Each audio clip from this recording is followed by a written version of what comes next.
So we go live. Well, usually Christian would do joining us. Yeah. And do I have to formally have a meeting today? I don't think so. Did you?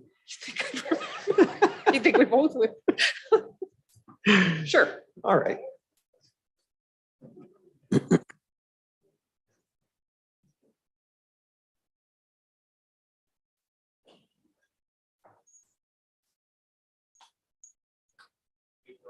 Yes. We are live on Shaw. All right, good evening, everyone. I'd like to call the meeting to order. I'd like to thank our broadcast and media partners who are covering tonight's events.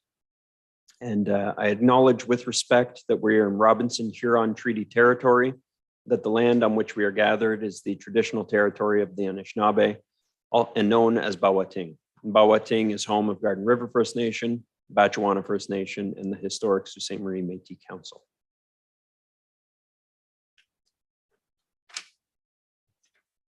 I have a motion by Councillors Dufour and Scott, resolved that the minutes of regular council meeting of November 7, 2022, and inaugural meeting of November 15, 2022 be approved.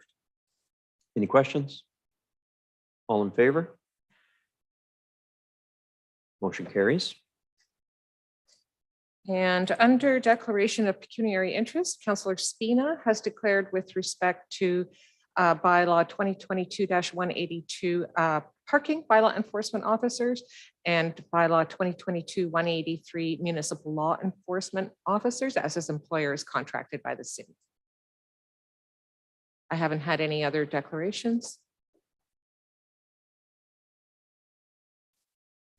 Under agenda item 5, then, a motion by Councillors Vezo, Allen, and Gardy resolved that the agenda for November 21, 2022 City Council meeting as presented be approved. All in favor? Motion carries. And under proclamations, agenda item 6.1 is World AIDS Day. I've got a proclamation here for World AIDS Day. It has been more than 40 years since the first AIDS cases were reported, and HIV still threatens the world. Today, more than 60,000 people are living with HIV in Canada, and more than 10% continue to be undiagnosed. And whereas throughout the pandemic, progress has faltered and resources have shrunk for HIV/AIDS, while the structural inequalities continue to impede treatment and prevention of HIV/AIDS, tackling inequalities requires change and attention to the needs of disadvantaged and marginalized communities. And whereas the theme for World AIDS Day 2022 is Equalize, a call to action, it is a call for all of us to work to address inequalities that drive AIDS and other pandemics around the world. And whereas each year, HIV Awareness Week, Indigenous AIDS Awareness Week, and World AIDS Day provide an opportunity to address economic, social, cultural, and legal inequalities through the support of the Group Health Center HIV/AIDS Resource Program, the Ontario Aboriginal HIV/AIDS Strategy, Algoma Public Health, and the Sioux Area Hospital. Now, therefore, I, Matthew Shoemaker, as Mayor of the City of Sault Ste. Marie, do hereby proclaim December 1st as World AIDS Day, with the previous week being HIV Awareness Week, and the week following being Indigenous AIDS Awareness Week. I encourage all citizens to support the initiatives of local organizations that are committed to increasing awareness and support for people living with HIV and AIDS. And agenda item 6.2 is Zonta Says No to Violence Day. Whereas violence against women and girls continues to be the most pervasive human rights violation and a global epidemic, and whereas, according to the UN, as COVID-19 cases continue to strain health services, domestic violence shelters and helplines have reached capacity, and more needs to be done to prioritize addressing violence against women in the COVID-19 response and recovery efforts. And whereas the World Health Organization estimates that 1 in 3 women have experienced physical and/or sexual violence, And whereas, according to UNICEF, around 120 million girls under the age of 20 worldwide, or about 1 in 10, have experienced forced intercourse with other forced sexual acts. And whereas more than 650 million women alive today were married as children, and 12 million girls are married before the age of 18 each year. And whereas Zonta International is a leading global organization of professionals with more than 28,000 members in 62 countries working together to make gender equality a reality and eliminate violence against women and girls.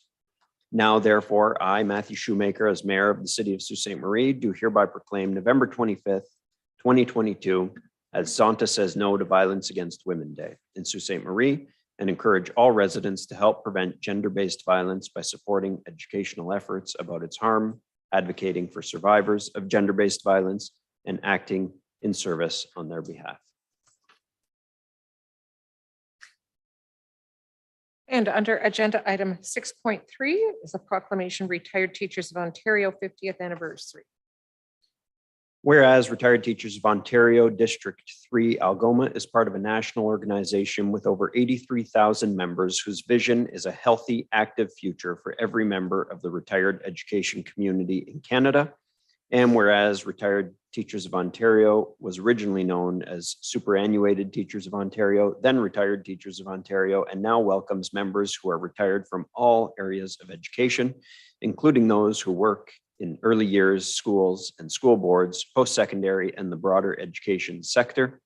And whereas since District 3 was formed on November 1st, 1972, members have been active as volunteers in many aspects of our community life, including offering financial support for Algoma University and Sioux College scholarships. Now, therefore, I, Matthew Shoemaker, as mayor of the city of Sault Ste. Marie, do hereby congratulate RTOERO District 3 Algoma on their 50th anniversary and recognize the strong contribution retired educators have made and continue to make in our community. That will bring us to consent, and we are accepting agenda item 7.2 from the consent agenda. All right,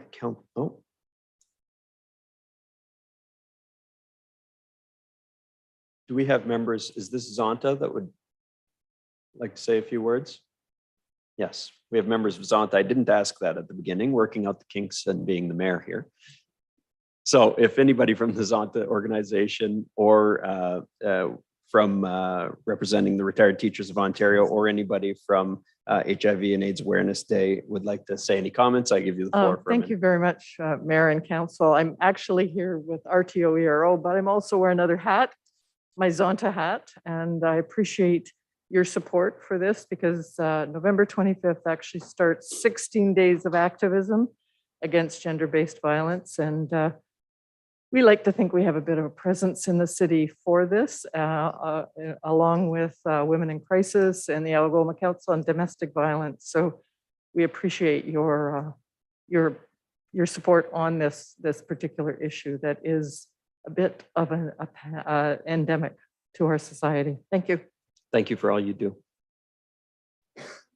And Mr. Mayor and City Council, city staff, and the citizens of Sault Ste. Marie, looking back and going forward is the motto of RTOERO District 3 for our 50th anniversary. I'm the president, Chris Rue. I have a question for everyone. What does RTOERO District 3 and the Sioux Greyhound organization has in common? They are both celebrating 50 years of service to Sault Ste. Marie from 1972 to 2022. The taglines for the Greyhounds is "The tradition continues," and for RTOERO District 3, "Looking back and going forward." Looking back over 50 years of growth in District 3, it's amazing with all that's been accomplished and enjoyed. We are certainly proud of the ways that we have served Algoma, helping the needy, raised our voices when required. Our annual Service to Others projects have encouraged and financed many organizations to be successful. In 1968, the Superannuation Teachers, STO, met in Sault Ste. Marie at the Legion. The agenda was health and pension concern for retired educators. In 1972, Our district's official title was District 3, Algoma. In 1977, Weldon Abernathy from Sault Ste. Marie was elected provincial president of RTO-ERO. In 1977, STO was renamed Retired Teachers of Ontario, RTO-ERO. In 2002, Mickey Contini was elected RTO-ERO provincial president, and that's our second person from Sault Ste. Marie. In 2006, District 3 helps to sponsor Breakfast for Learning program in the schools. In 2009, the vision screening for kindergarten students began with the Lions Club in District 3. In the last few years, we have donated over $35,000 to assist children, seniors in our community in a variety of ways through 12 different projects in Algoma. The latest being the Sioux Search and Rescue for Project Lifesavers, audiobooks for seniors at the Finished Rest Home, and in 2022, Get Moving with the YMCA to keep seniors moving. In 2020 and 2022, our new provincial chair was Rich Profit, and that is our third person from Sault Ste. Marie, and he's here tonight with us. In 2022, District 3's 50th anniversary, looking back and going forward. Sometimes you ask, who are we? RTO-ERO is a bilingual, trusted voice for health, active living, and retirement. With over 83,000 members in districts across Canada, we are the largest national provider of nonprofit group health benefits for the education community. We welcome members who work or are retired from the early years, schools, school boards, post-secondary, and the broader education sector. We believe in the power of our community to secure a better future. Regardless of your career or role, what unites us as members of the education sector has always been our belief in the future and the desire to secure better futures for students, for each other, and for the communities we serve. This belief doesn't go away just because we retire. In fact, our drive to keep learning, keep connected, keep contributing, and keep living our lives gets even stronger the more we are in our senior years. RTO-ERO is a unique organization inspired by these values, designed to help education sector retirees be better prepared for their futures and part of the community making a difference in the life of all seniors. We provide essential health, wellness, and travel benefits to our members that they can explore and journey with confidence. We connect our members to each other as volunteers, as leaders, and in support of individuals in needs. We fund research and drive the advocacy and advance interest of seniors and increase their contribution to society at every age. Our members have spent their careers serving the future through learning, caring, and support. With RTO-ERO, they are now part of a supportive community that continues to work together. We have 6 pillars that we focus in on: environmental sustainability, members' engagement in service and growth, enhancement and increased members' program service and health benefits, support for districts, volunteer engagement, and good governance. In other words, one of our members of RTO-ERO is an organization that's like no other. It provides so many services for so many people, effectively, professionally, caring, and through historical, and it's very current. Thank you, Mr. Commissioner. Thank you.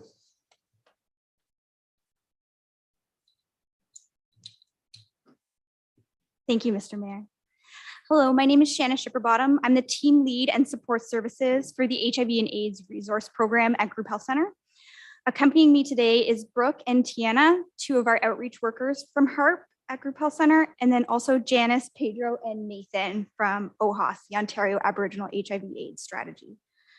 I want to begin by just telling you a little bit about our program. HARP offers services throughout the entire Algoma district. Our healthy sexuality and prevention worker provides education in areas such as safe sex and support for people who identify as 2S LGBTQ+. We have 2 outreach workers who provide harm reduction supplies by mobile outreach for people who use drugs 5 days a week, twice a day. My role as support services is to help remove barriers for people living with HIV in accessing treatment, whether it be getting to appointments or helping people to access food. We work closely with Algoma Public Health, Ontario Aboriginal HIV/AIDS Strategy, and Dr. Castellani, infectious disease specialist at Sioux Area Hospital, for people at risk of contracting HIV or currently living with HIV. This week is the beginning of our 4th annual Red Lock campaign, which kicks off HIV Awareness Week. The theme for World AIDS Day 2022 is Equalize, a call to action to address inequalities that continue to drive HIV and AIDS. There are still so many myths and misconceptions about HIV. There have been so many advances. People taking effective HIV treatment cannot pass the virus on to a partner. Treatment now looks like one pill once a day, or even an injection every month or every second month to live a long and happy, healthy life just as anyone else. Prevention has also changed. There are now self-tests available for people to test for HIV. For those who aren't comfortable with traditional blood draw, there's even medications that you can take preventatively, such as pre-exposure prophylaxis or PrEP. And you can take this so that you cannot acquire HIV. But there's still the biggest barrier standing in the way of all of this, and that's stigma. Stigma is the biggest barrier to treatment and prevention. The medical field has advanced so far, but our feelings and thoughts still remain stuck in the 80s, terrified of an unknown virus. The Red Lock campaign strives to change this. We want to shift the conversation about HIV. We want to raise awareness and educate people about the realities of living with HIV in 2022. We want to engage our community in concepts that convey empathy and inspire optimism, a juxtaposition of what people traditionally think when they hear about HIV and AIDS. We have metal art installations and displays all over Algoma highlighting our red locks. We have provided you all with red locks for you to unlock love, hope, and acceptance. As a community, we need to support those who are living with HIV and break down our own preconceived judgments about HIV. We hold the key to ending HIV stigma. Thank you. Thank you. Thank you for all the work you do. All right, Council, we were at the consent agenda, so if anyone has questions on any items, let me know. Councillor Hollingsworth and Councillor Bruni and Councillor Garabedian as well. Thank you. Caputo, yes. The item is 7.3, Best for Kids Transit Pilot Project. Through you, Mayor, to Mr. Lamming, please. First of all, I'm a great believer in this particular pilot project. There's a lot of benefits to our kids in this community. So my first question, we as council did a couple of test pilots last year, including the beach bus, which was quite successful, and also the adventure bus, which was up to Hiawatha trails for families and kids to be able to do some hiking. Both, I think, were quite successful. Having said that, in this particular pilot, you listed the John Road Center, you listed the pools and so forth. Is there opportunity to include the beach bus in this pilot? And the reason I ask is that from your report, it seems that you're looking at including this Best for Kids pilot June the 11th, or sorry, apologize, from June to, I believe, Labor Day weekend. So is there a possibility to include the beach bus or even Hiawatha? Have you considered that?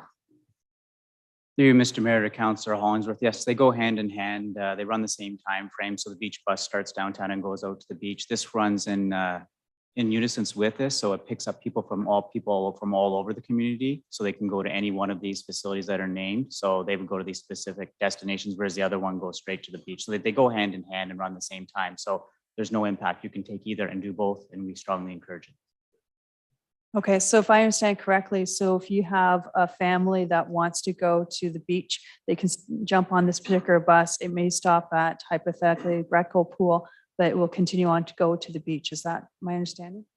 Through you, Mr. Mayor, to Councillor Hollingsworth, yeah, they actually start through the downtown terminal. They go up to the northern transfer point, and we go right out to the beach bus. Whereas here, you can get on any bus and go to any one of the facilities directly. Okay, and then can you comment on the Hiawatha hiking trails? Would you be able to jump on and go to Hiawatha? Through you, Mr. Mayor, to Councillor Hollingsworth, yes, you would go through that same type of path as the beach bus, and originates from the downtown core and goes out to Hiawatha. So they're kind of separate, but they do the same thing. They activate our sites. So yes.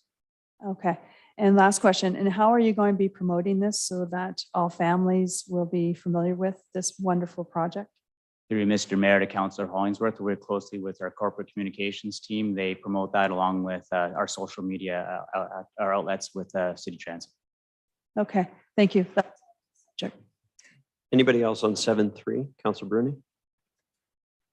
Thank you, Mr. Mayor. To Mr. Lamming, for the stats, would you have stats for like how many people use the bus to go to the splash pad, the John Rhodes, et cetera, individually, or would that be too difficult to track? Through you, Mr. Mayor to Councillor Bruni, as we convert over to our new fare box technology, we'll get exact stats. We relied on this on more of a manual tracking mechanism. So we had 615 rides on this pilot right here. Going forward, we're going to be able to tell each location where people are going forward with the new fare box technology.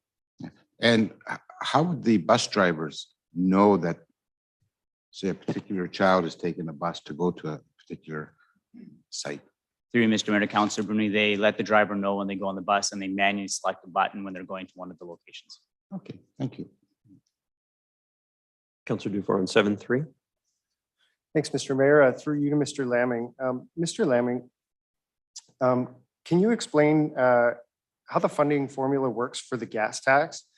So am I understanding this correctly? When transit ridership increases, the amount that we qualify for in gas tax rebate also increases? Is that the case? Through you, Mr. Mayor to Councillor Dufour, that is correct. There's a formula in place where it's 2 cents per liter on the gas tax, plus it's based on your population and the ridership. So the more ridership you get, it's 70% and then 30% based on your population. So as your ridership goes up, the more that we get. We typically receive over $1 million a year in transit funding. And the more that the ridership goes up, the bigger our share is. Okay, so it would be reasonable to conclude then that anything that this council did to increase transit ridership hypothetically a year later would begin to pay for itself at that 0.7 rate? Through you, Mr. Mayor to Councillor Dufour, that is correct. Okay, and how much per rider like do we get? Just Through you, Mr. Mayor to Councillor Dufour, that's pretty complex. I can give was you the gonna say, stats do on you- that, but when we had rides of 1.9 million back in 2019, we saw an increased share. And Okay. I have a graph over 10 years. I'd be happy to show with you if you'd like to. take a yeah, look no, at it. that'd be really interesting. Thank you very much for that information. That's all. Thank you, Councillor Dufour. Anybody else on 7.3? Seeing none, Councillor Hollingsworth, other items? No, not this time. Thank you. Thank you, Councillor Bruni. Agenda 7.5, the twin pad expansion.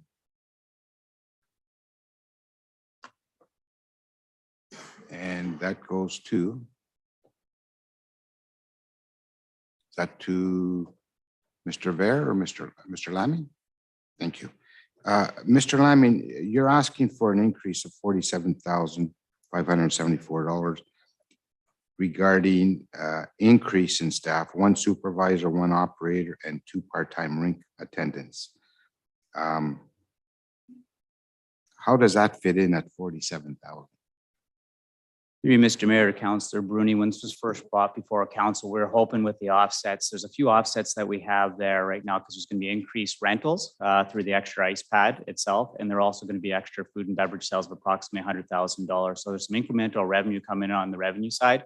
And then we're hoping to offset that. Since this has been done a number of years ago, there's been some increases to the cost of goods sold for food products. There's been some increases for supplies, increases for utilities. So that net 47,000 is the increase on the overall budget we need in order to put those positions in place. Regarding the supervisor, do we have a full-time supervisor at the John Rhodes? Through you, Mr. Mayor to Councillor Bruni, yes, we do. So we'll be basically mirroring the setup that we have at John Rhodes at the new twin pad facility. We'll actually be operating with 4 less part-timers because there's some more certification with pool certification that's required at the John Rhodes, and with some efficiencies that we have with combining the Northern Community Center and the Meekin, we'll run with 4 shorter part-time employees at the new facility. Any thought of having a supervisor supervise both facilities? Through you, Mr. Mayor to Councillor Bruni, we believe that there's quite a bit that's going to be happening at the new facility, and to have a good service level without impacting service levels that the full-time supervisor is required there. Okay, thank you. Anybody else on 7.5? Councillor Venezuelan. Thank you, Mr. Mayor. My only question regarding the supervisor, Mr. Lamming, would that supervisor also be in charge of the NCC, such as, assisting with the indoor soccer and all of the activities that are going on there, or that still be sort of under the auspice of Virginia McLeod?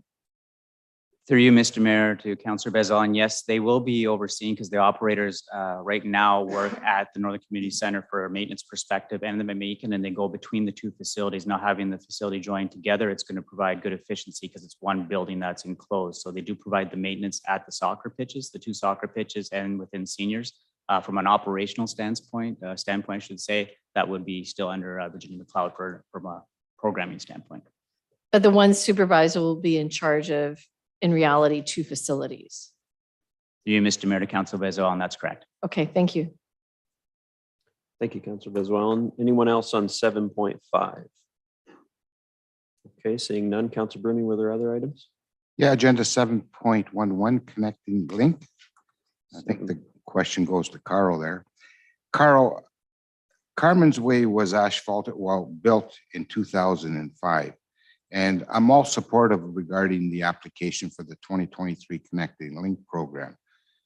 I'm just puzzled that how did this road, Carmen's Way, deteriorate at such a fast pace? You're Mr. Mayor, to Councillor Bruni. We would expect a road, a heavy truck route, major artery. It's the main truck route from an international crossing. We'd expect to do some maintenance such as resurfacing or significant crack filling, pot filling within 15 to 20 years. So we're actually there, and time flies. I would agree it's deteriorated, especially on the south end, a little faster than expected, but still not way out of the realm of where we would expect it to be. Because the first 7 to 10 years, I don't think Carmen's Way was used as heavily for the transports. I think they're educated now that they're using Carmen's Way now more so. We're still having activity on Wellington Street West in Cora with some of the heavy trucking, but I say that Carmen's Way is being used more, but I just find it puzzling that it was built in 2005 and we're applying for the Connecting Link program, which is good. I'm for that. But to asphalt it again at such a fast pace, that's all. Thanks. Anybody else on 7.11?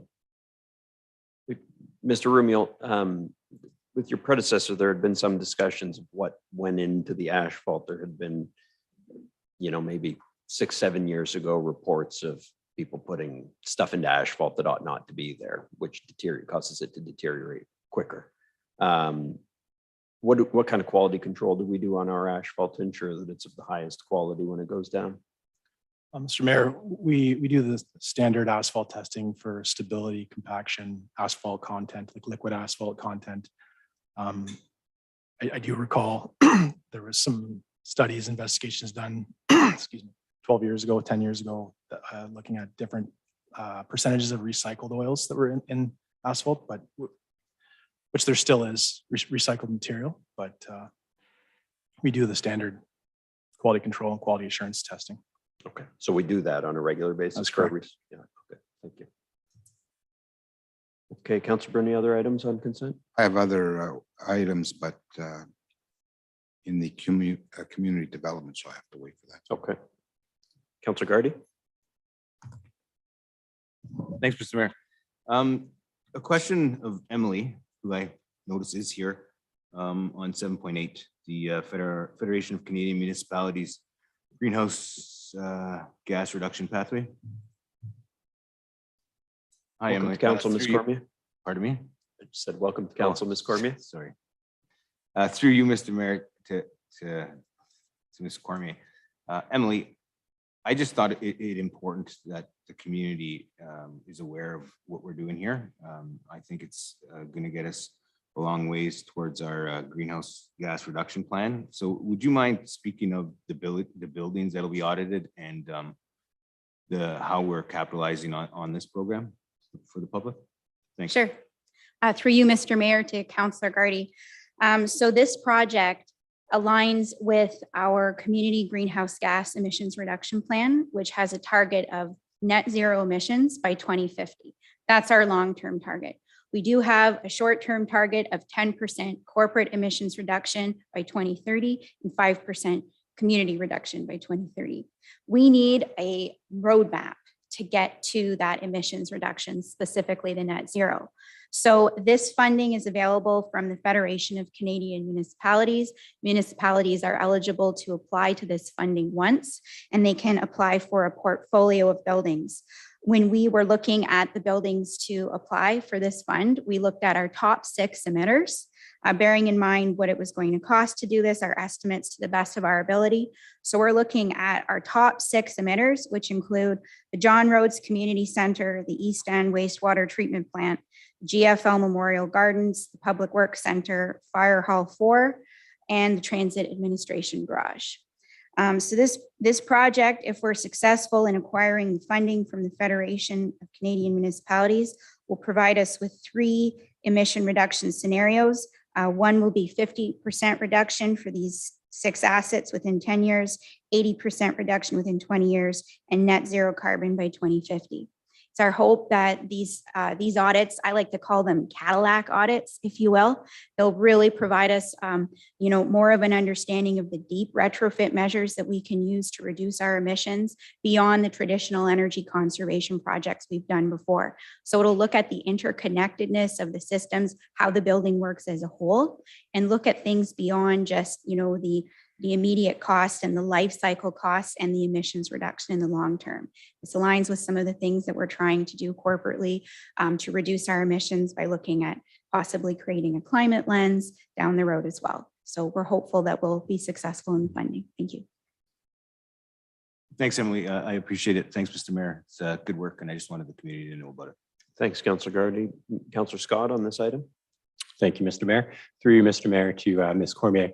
Is it safe to assume what we learn from these can be applied throughout everything we do as a city? So Absolutely. the benefit will be in perpetuity, essentially. We can apply this to all sorts of different arenas or buildings or any sort of asset that we own. That's correct? Through you, Mr. Mayor, to Councillor Scott, that is correct. They will be specific. The measures that are identified, again, pending the acquisition of the funding, will be specific to those assets. But what we learn there can most definitely be applied to all of our buildings. And we should ultimately have a roadmap for all of our buildings to reach that target in the future. Great. That's exactly what I was hoping to hear. So that's perfect. Thank you. Thanks, Councillor Scott. Councillor Kinnick.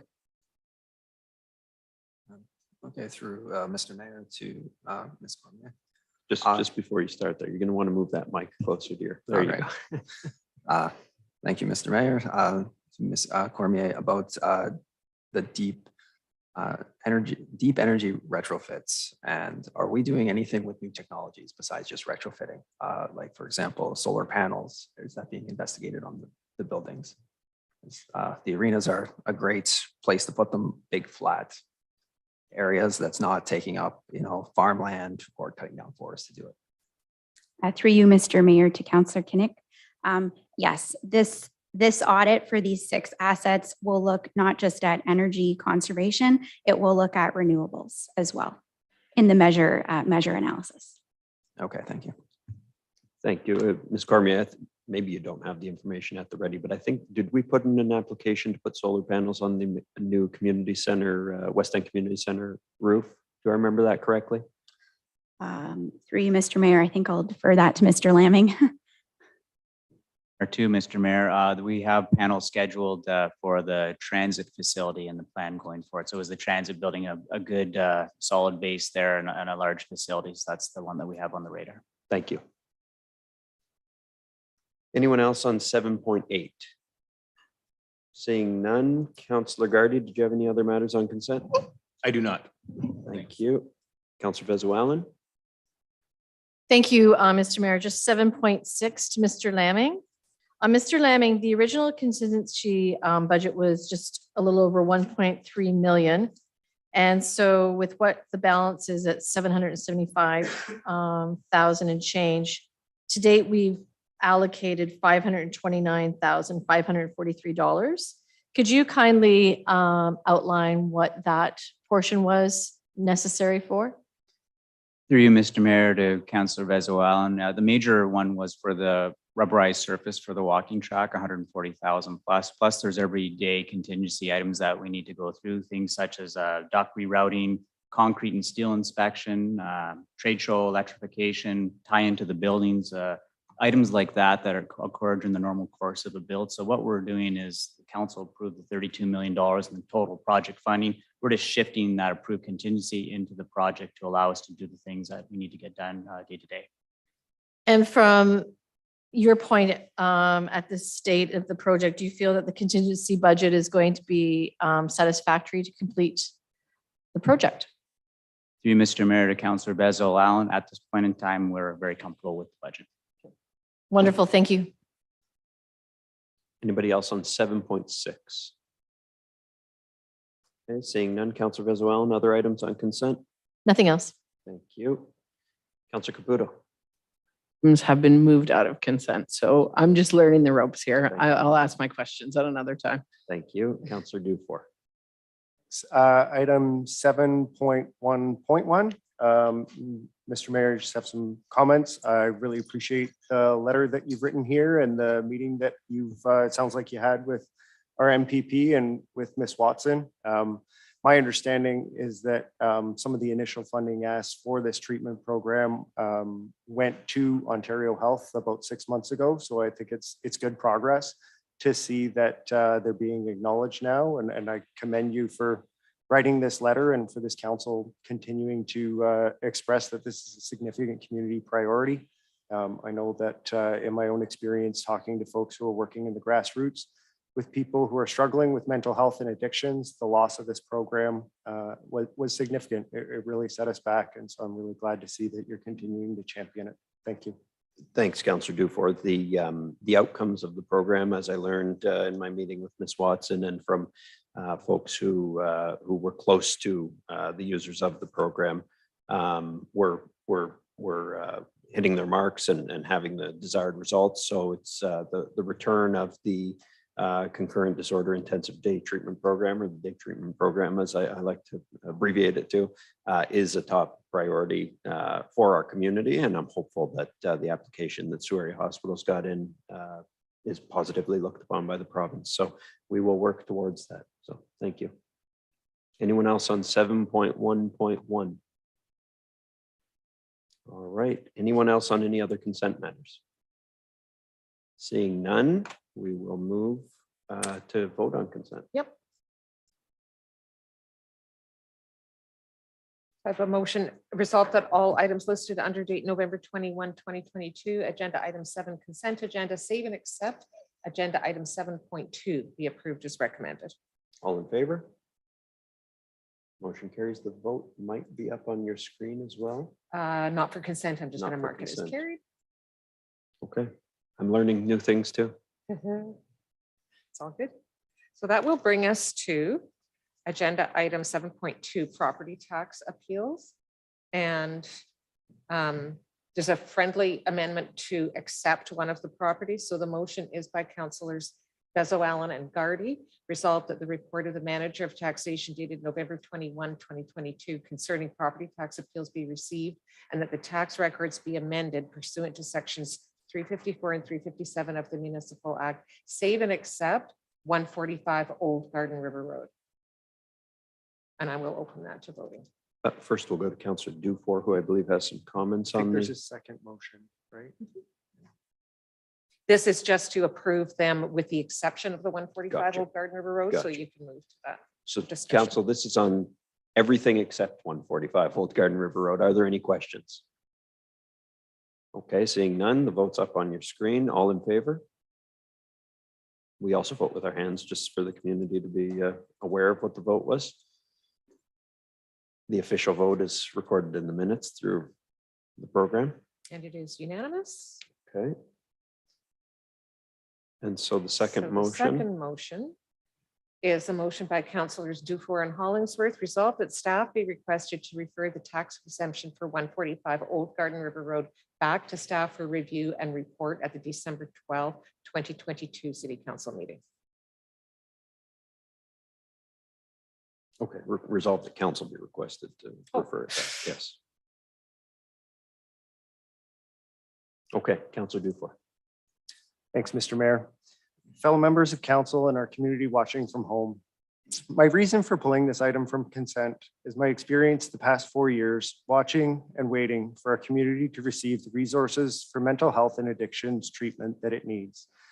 I've watched as other cities like North Bay get funding through Canada College to offer 53 new treatment beds on top of the safe beds and withdrawal management beds that they already have at their hospital.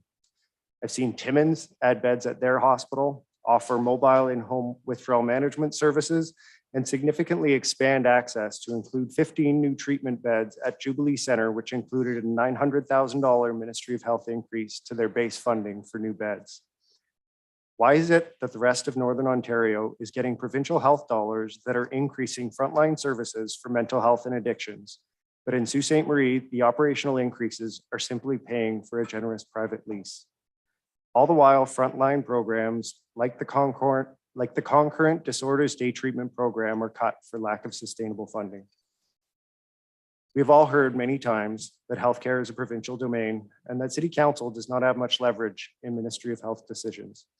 That is true, but in the case of this tax exemption, we have a small opportunity to give voice to these concerns and to stand up against a deal for taxpayers that puts more new money into the hands of private development than it does into frontline services. This is why I asked for this item to be pulled and further staff investigations into our rights and responsibilities for granting this exemption be brought back to council. Our community needs these dollars to go into frontline services. We deserve better, and I'm not ashamed or scared to say so. Thank you, Mr. Mayor, and my fellow councillors for your time and consideration on this matter. Thank you, Councilor Dufour. Anyone else? Or well, we'll go to Councilor Hollingsworth as the seconder.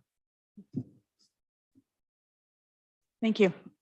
Councillor Dufour, as you know, I'm your seconder. I'm very glad you pulled this, and I'm very happy that you did this resolution. As a registered nurse, as a nurse that has worked with those with mental health issues and addiction and helping those through their challenging times, this is very dear to me. And since I've been on council, I think I have voiced that I want to help this population more than you realize. So again, I just want to reiterate that this is critical and we need to make sure that we fight for our community. So thank you, Councillor Dufour. Anyone else on this matter? Councilor Gardy, Councilor Scott. So one question, is there, and I guess it's through you, obviously through you, Mr. Mayor, and I'd like to maybe direct it to Mr. Dufour along with staff. Is there any information that staff has currently that could enlighten our decision in reference to what Councilor Dufour brought forward? So would you be able to direct that? The CAO can answer that. Thanks. Through you, Mr. Mayor, to Councillor Gardy, we would prefer bringing you the complete information on December 12th. We are aware that there perhaps is information that our third-party tax consultant would like to review before they give us some advice. So we wouldn't be prepared to bring anything forward to you tonight. Understood. But we are prepared to bring you a fulsome report on December 12th. Thank you. I just got a comment, if I could. Yeah, go ahead. Thanks. So moving forward, or actually right now and moving forward, I'm curious if the property taxes are going to be passed on to Sioux Area Hospital. And if the property taxes are, then I'm inclined to, I'd be inclined to support things. And I say this because initially the Sioux Area Hospital proposal before the Ford government in 2018 was a capital ask of, as many of our veteran counselors know, the 2018 capital ask was $11 million for its own 30 to 33 bed withdrawal facility. It would have not had to have paid rent, and we would have had a larger, more advanced facility. Instead, the province did not approve that ask, and the rescoped ask was for a 20 bed facility, which was essentially replacing the 16 or 17 bed detox that we had lost on Queen, either just at the beginning of the pandemic or just before. So instead of approving the 11 million in capital so that Surrey Hospital could have its own facility, the province approved the 18 million in capital to improve the private sector building. So the province is ending up paying 7 million more and getting a smaller facility and putting Surrey Hospital in a position where they have to pay rent. So the 360,000 in operating that the province finally approved was for rent, and that's 360,000 less that Surrey Hospitals has to put into frontline care providers to get people the help they need. If we didn't approve the rebate, the cost will be passed along to Surrey Hospitals, and that 360,000 will simply go up, leaving it with less money to put into frontline care. It's unfortunate, but it's kind of where the province has left us. So I just kind of wanted to put that out there for context for everybody as I thought of it over the weekend. Yeah. Okay. Thank you. Thank you, Councillor Gardy. Councillor Scott? Thank you, Mr. Mayor. Thank you to Councillor Gardy for that. That was one thing I was going to start asking about as well. But I do have a question, and I don't know if this will be something that we can just wait for an answer till December 12th on. But through you, Mr. Mayor, to potentially Ms. Shell, if this is something that we denied and then it got appealed, is that something that then we would have to put city money into, and it'd be that wages, people's time to defend our decision? Through you, Mr. Mayor, to Councillor Scott, that's information that we'll include on December 12th. Okay. So my subsequent questions, then I'll hold off until December 12th. Yeah, thank you. Okay. So on December 12th, we'll have a fulsome report before us dealing with this issue, and the motion before you is to request that report. So all in favor? Motion carries.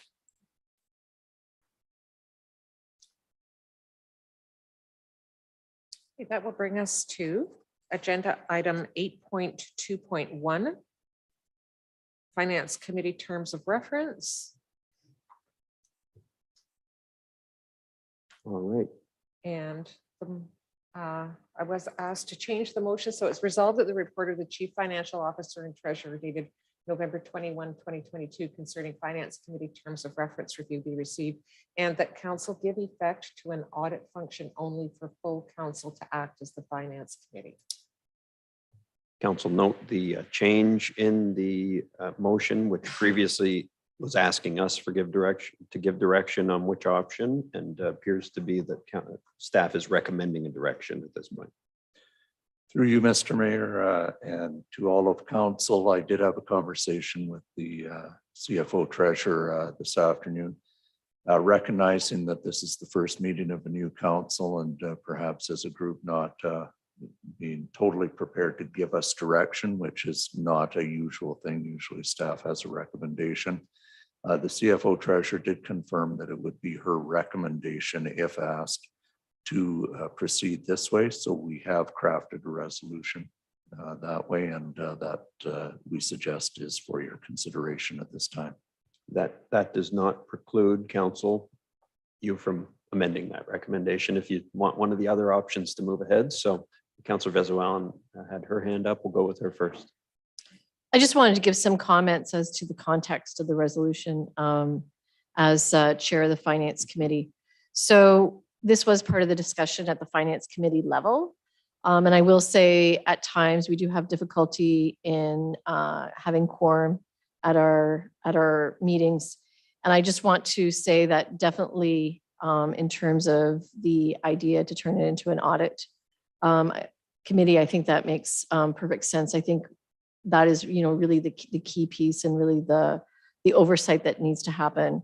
And also, council will still be receiving financial reports. So, really we give it an eye beforehand, and we may give some comments, but in essence, there's going to be no change in terms of how often financial reports are given, and that all eyes will be on them. So I fully support the change. And I think it would be more efficient use of staff time instead of trying to organize meetings, do minutes, get quorum. I think this is a better use of staff time with still having that strong oversight from council members. So thank you. Thank you, Councillor Beswell. And anyone else on this matter?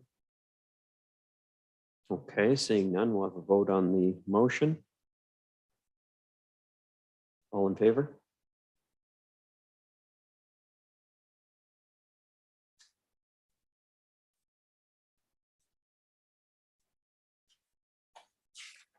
It is unanimous. Motion carries. And agenda 8.3.1 is a motion by councillors Dufour and Scott resolved that the report of the Deputy CAO Community Development and Enterprise Services dated November 21, 2022 concerning the Boardwalk Promenade be received and that council authorize a contribution of $554,365 from prior year's uncommitted capital transportation funds to support the completion of the project.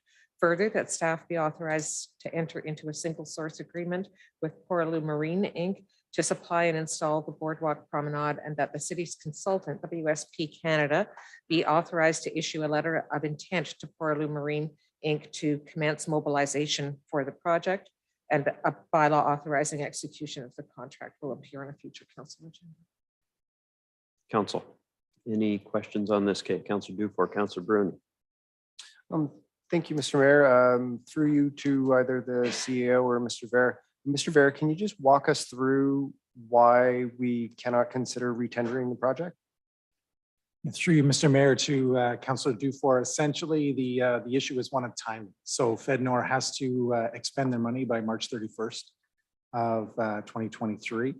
And in order to actually receive that money, the city would need to receive a benefit of the goods. So we'd have to have the materials here and receive them in order for that money to flow. So we wouldn't have time to tender the project and then eventually make an order from the proponent that won the tender to get here on time for March 30th. Okay, but with this one, we can, because this product is like, I guess my question is, how many, what's the magic number of weeks that would allow you to tender a project? Like, is it the matter of the 6 weeks or so that it would take to tender the project that would put us past March 31st?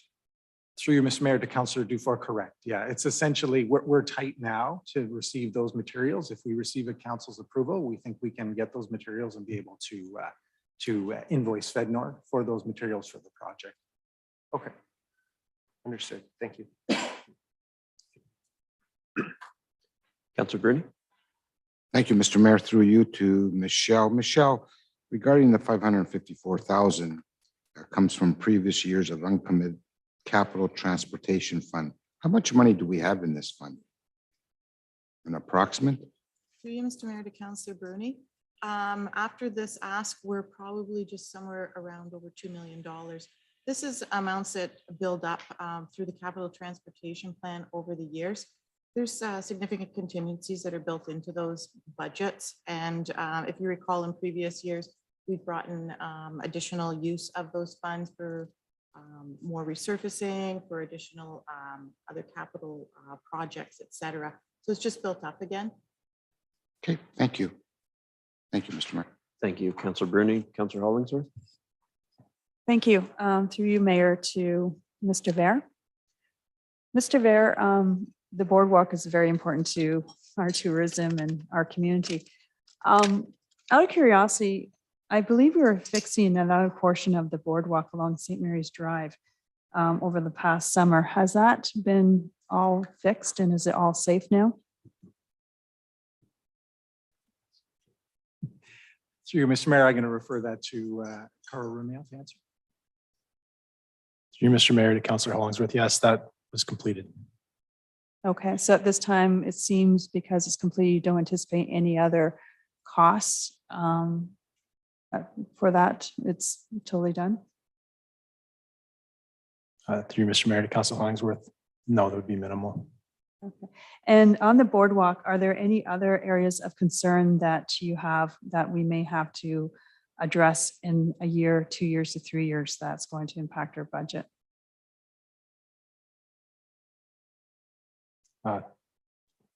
I guess through you, Mr. Mayor, to Councillor Hollingsworth, we'd have to have a good look at that if the CAO wants to. Through you, Mr. Mayor, to Councillor Hollingsworth, the same environmental effects that caused the need for the repairs on the one stretch of Boardwalk, no doubt may have some effects on other sections of our waterfront as we come down. So there may be times in the near term that we have to identify, assess things and come back to you, noting that there's projects needed. And would that money come from which budget line? Is that coming from a special budget line or is it coming from a community? Yeah. I'll let the CAO answer, but we are veering a little bit off topic. I of know the we are, report before but us, so. it still goes hand in hand because of if there's a potential high cost in the future, it could impact our decision tonight as well. Because protecting the existing boardwalk versus building a brand new portion. Through you, Mr. Mayor, to Councillor Hollingsworth, this is in fact replacing a portion That's of true. that used to be there. Okay, it used to be there. Yeah, used to be there. We had to take it out because it had gotten past the end of its useful life and wasn't safe anymore. So we're looking at replacing that. Okay, With any of our capital construction projects, whether it's taking care of waterfront areas or anywhere else, we always look at the programs as a whole and identify a number of different funding sources for it. So Okay. this is one funding source that may be used. There may be many other funding sources that are used for those. okay, great. Thank you. Thank you, Councillor Dufour. Sorry, just one more question through you, Mr. Mayor, to Mr. Bear. Mr. Bear, in the value management exercise that was undertaken, what was removed from the project? And was there anything removed from the project that would have had a cost advantage to being done now rather than later? Through you, Mr. Mayor, to Councillor Dufour. Essentially, it was the vendor proponent working with them who proposed a different design for the bridge, or sorry, for the promenade, which allowed them to reduce the material costs. And we've had that reviewed by the third-party engineering firm that we've been working with, and they deemed it satisfactory. Okay. Will this portion of the promenade also include lighting at this time, or is that something that we're going to add later? Through you, Mr. Mayor, or through you, Mr. Mayor, to Councillor Dufour, the lighting will be something we'll be adding later. Okay. But not in any way that we're going to still make sure everything's roughed in properly and everything now while we're doing it? Correct. Great, thanks. Thank you. Anyone else on this item? Councillor Caputo? Through you, Mr. Mayor, to, I guess, Mr. Ver, is there a reason why this section of the boardwalk was removed? Was there a reason for like the wear and tear specifically, and anything we should be worried about with this new piece coming in? Yeah, through you, Mr. Mayor, to Councillor Caputo, two things. One was the, kind of the end of the useful life of the asset that was there. The other problem we had is the way it was configured before wasn't actually accessible. So there were two ramps on each end, which made the walkway not accessible. So what we've designed for this round of the promenade will be at street grade, so that it'll be level to go across. Those are all your questions, Councillor Caputo? Yeah, thank you. Thank you. This is this section of boardwalk's been gone for how long, Mr. Bear? About a decade. If folks will recall, this used to be a floating section of boardwalk. I suspect probably on barrels or something of that nature. And the new design will be more like a bridge construction, if you can call it that. Correct. So I'm happy to see this go forward. Thank you for reducing the cost through the value management exercise. And I think this will reinstate a missing link in our boardwalk, and it will be great when it's done. So with that said, vote on the matter. All in favor? Motion carries. We have 1 minute before planning. Do you want to do the aquatic lead? I suspect we'll have questions on that.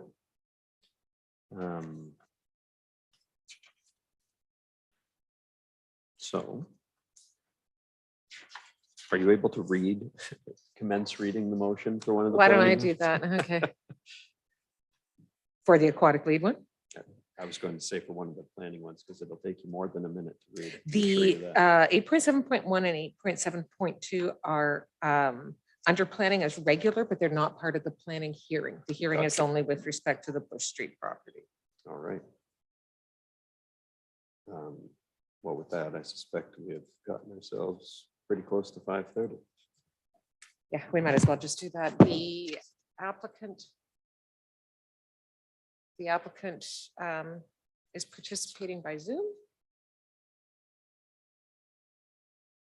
Welcome, Mr. Fairburn. Can you hear us, Mr. Fairburn? Yes, I can. Can you hear me? Yes, thank you. We are on 384 Bush Street is the- 8.7.3.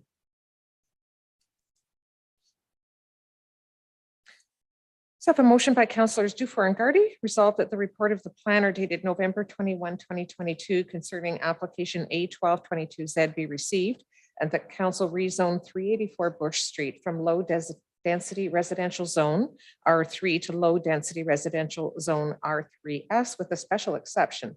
2, in addition to the uses permitted in an R3 zone, permit a triplex subject to the following provisions. 1, reduce the required parking from 4 to 3 spaces. 2, permit 1 parking space to be located in the required exterior side yard on Cornwall Street, and that the legal department be requested to prepare the necessary bylaw to effect the same. We did receive a petition today, and that petition is included as an addendum to the agenda. So before we get to questions, I'll ask Mr. Tenazzo, our Director of Planning, if he can give us a quick summary of the item. Thank you, Mr. Mayor. The subject property, it's located on the northeast corner of Bush and Cornwall Streets. The existing building right now, it's recognized as a legal non-conforming duplex. It was converted illegally to a triplex at some point prior to the current owner and applicant purchasing the property, which I believe the applicant took ownership earlier this summer. The applicant seeking council's approval essentially to legalize what's there now. So there will be no exterior alterations and basically to allow the building to continue to be occupied as a triplex. In order to make this happen, we are recommending a reduction in the parking from 4 to 3 spaces. We feel for these types of developments, especially small scale residential intensification, reduced parking is appropriate as landlords and tenants can generally work out parking matters amongst themselves. And certainly, as the clerk noted, since the report was drafted, we are in receipt of a letter of objection as well as a petition which was signed by some neighbors. The petition certainly notes the parking concerns as well as some existing drainage concerns. And again, I do note that in this case, there's no exterior alterations proposed to the site to facilitate this rezoning.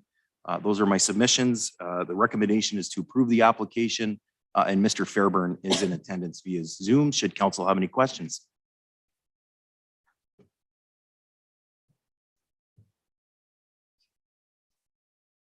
All right, Councillor Bruni has questions and Councillor Hollingsworth. I guess I have some questions to Mr. Fairburn. Has any improvements occurred to your triplex?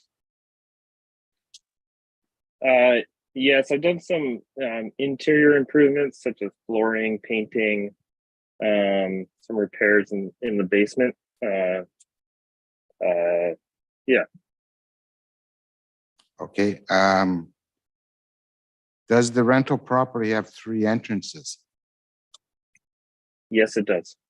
Okay, thank you. The garage is now being rented.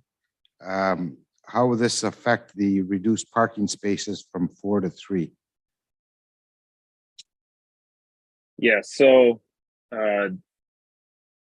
the usage of the garage by a neighbor is a very temporary while I wait this out and plan on there's repairs that are needed to the garage in order to make it a usable parking spot. And so I plan on doing that work in the spring.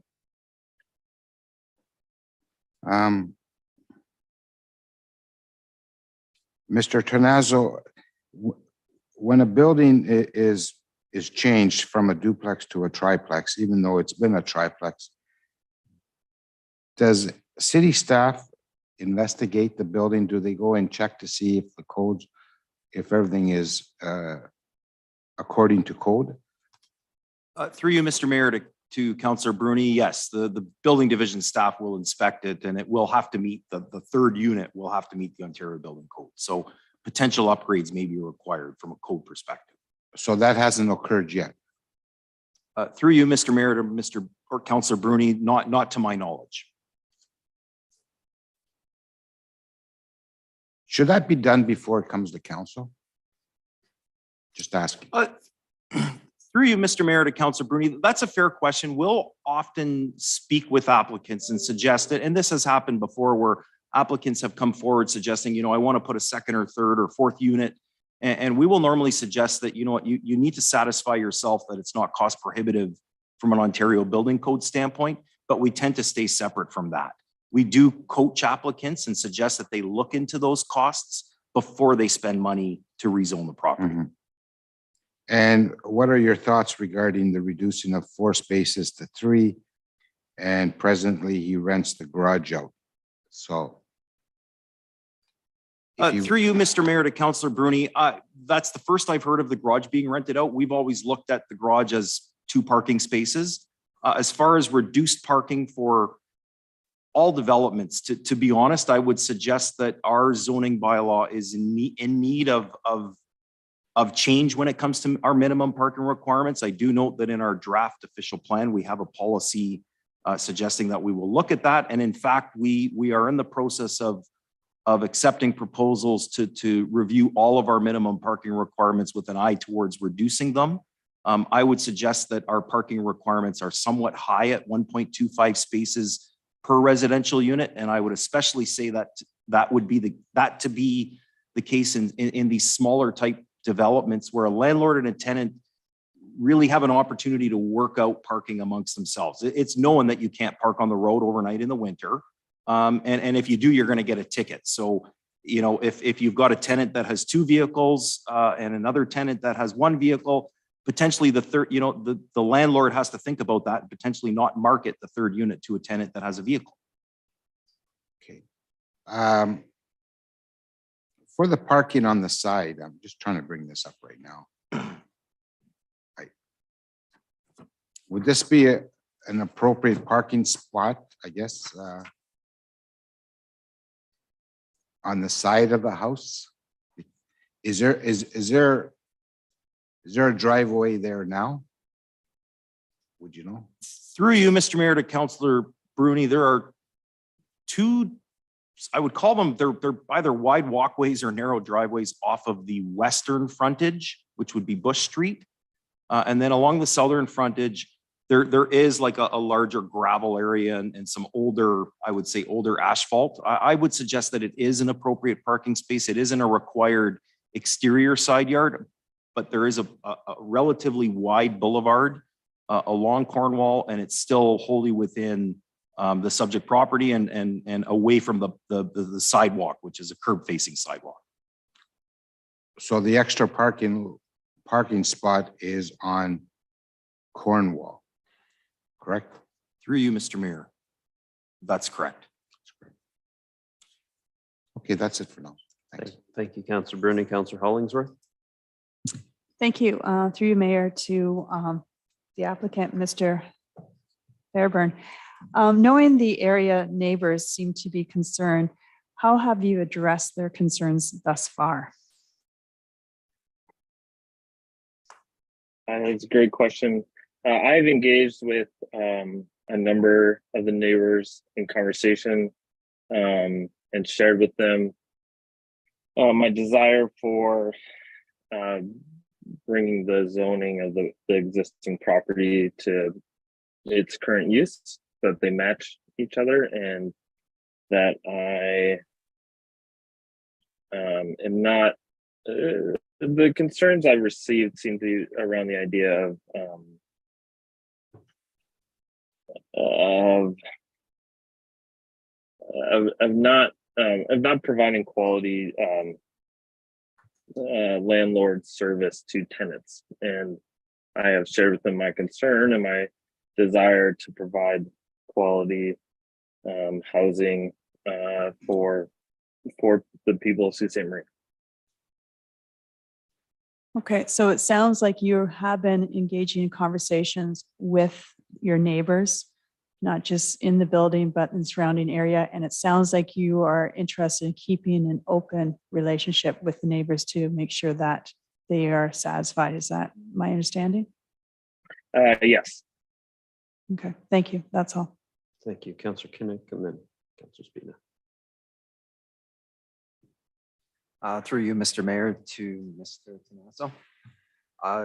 Regarding the planning on the site, when the property was purchased by the current owner, why wasn't it investigated when it was being transferred that this was an illegal triplex?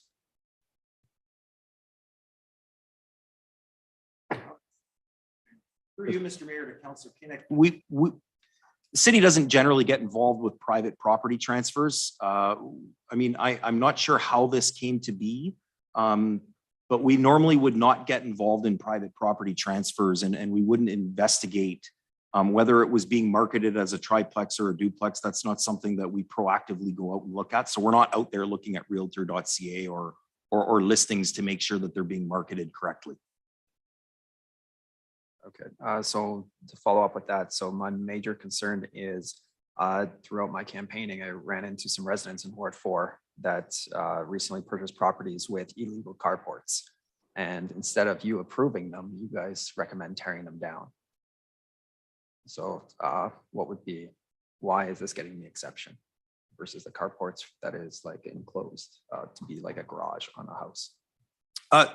Through you, Mr. Mayor, to Councillor Kinnick, I can't speak to any specifics about illegal carports. I would suggest that might be more of a structural issue, a building code issue, as opposed to a land use planning act issue. All right, thank you. Thank you, Councillor Kinnick. Councillor Spina. Thank you, Mr. Mayor.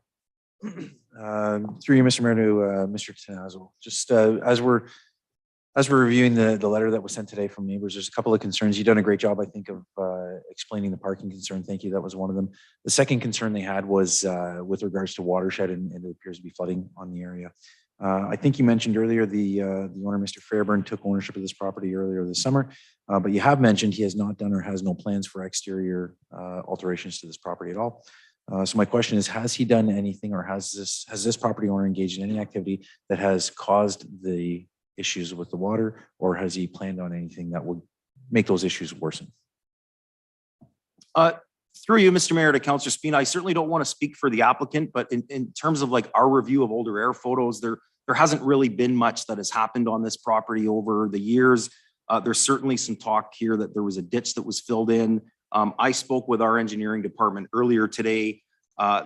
You know, the frontage across this property, so the Cornwall and Bush Street frontages are actually Class A services and have been that way for a number of years. There are catch basins across the frontage. So we're not sure how long ago, at least it's been 30 or 40 years that it's been that way. So we're not like, it doesn't appear that the ditch was filled in on this property in particular, or abutting properties for that matter. So we're not aware, based upon our evidence and our records, that the applicant or previous landowners within the last little bit have done anything to exacerbate any drainage issues. Excellent, thank you. So really and truly, anything that the applicant is sending into you doesn't have anything to do with the watershed issues. And in fact, if there is a watershed issue, it's something that probably the complainants here should take up with the city, not necessarily the applicant in this case. Is that correct? Through you, Mr. Mayor, to Councillor Spina, I would have to agree with that, yes. Okay, thank you. Anyone else on this matter? Are there any persons here or registered to speak in favor of this application? And any persons here registered or wanting to speak in opposition to this application? Okay, with that, I won't call the vote yet because I do want to indicate that from a land use planning perspective, lots of us have talked about it. It's obvious in our province and in our city, there's a shortage of housing. Not all planning applications are quite this straightforward and easy. There are already 3 people living or 3 apartments at this location. All this is doing is legalizing an existing illegal use. And by doing so, it's rectifying a situation, and it'll provide for safer access, ingress and egress into the property. And it's increasing our stock of legal housing in the community. So I support this wholeheartedly and think that these are the types of applications that are, I think, as Mr. Tenazzo said in his report, should come as a right to people. It should avoid coming to us altogether, because these are easy ways to increase the density of our existing properties. So I'm in favor, and I'll call the vote for all others who might be. Looks like everybody. Thank you.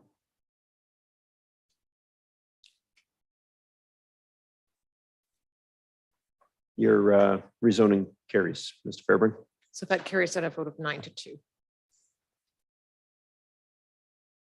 I didn't call the opposition votes, but I saw that they registered on the system, so thank you. So we will go back to 8.3.2, the aquatic lead position. That's a motion by councillors Dufour and Gardy. Resolved that the report of the Director of Community Services dated November 21, 2022 concerning aquatic lead position be received, and the following be approved. The addition of an aquatic lead position on a contract basis from November 22, 2022 to November 21, 2023. Refer a request for a full-time equivalent aquatic lead position request to the 2023 budget meeting in February 2023. Okay. Any questions on this one? Councillor Garden. Council knows I had asked this by way of an email over the weekend, but just for the public, through you, Mr. Mayor, to Mr. Lamming, in terms of the cost of this position, what would it be?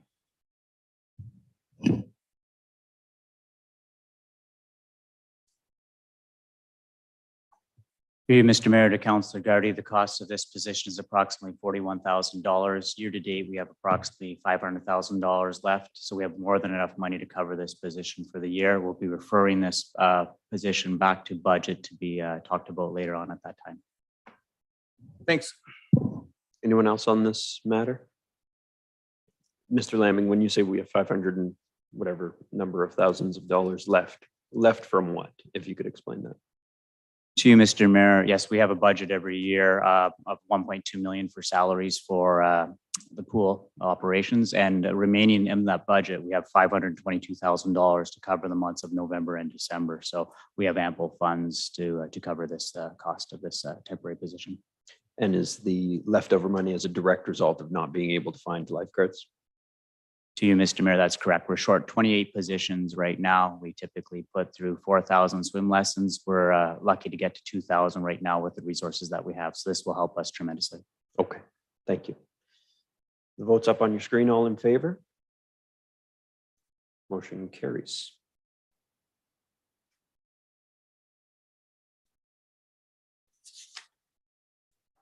So that will bring us to 8.7.1. Have a motion by councillors Dufour and Gardy. Resolved that the report of the Director of Planning dated November 21, 2022 be received, and that council will approve the proponent's request for a support resolution in the following manner. Whereas the proponent is proposing to construct and operate a long-term reliability project under the expedited long-term 1 ELT1 request for proposals. And whereas proposals that receive the formal support of local jurisdictional authorities of all the project communities in which the long-term reliability project is located in the form of a support resolution will be awarded rated criteria points for the purpose of ranking the proposal in relation to other proposals for a contract under the ELT1 RFP.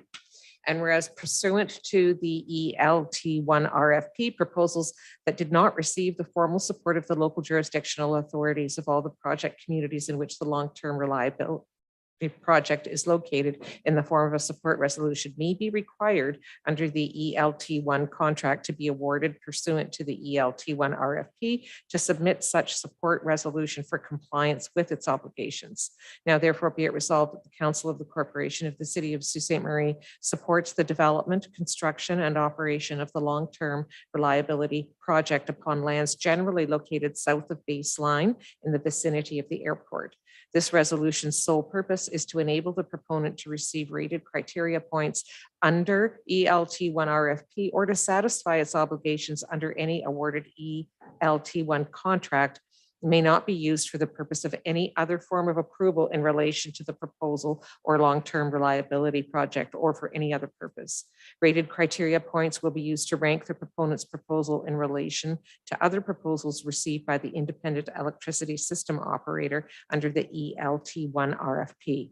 Though this resolution may impact the rank of the proponent's proposal in relation to other proposals received by the IESO, it does not guarantee a contract will be offered to the proponent under the ELT1 RFP. Further, if a contract is offered to the proponent, all local applicable regulations and approvals shall apply, including but not limited to Planning Act and building permit requirements. And I understand that there are members from Starwood who have joined the call. Yes, Councillor Gardy. Need some clarification. At this point, I don't want my name attached to it as seconder, so can we deal with that first? Yes. Thanks.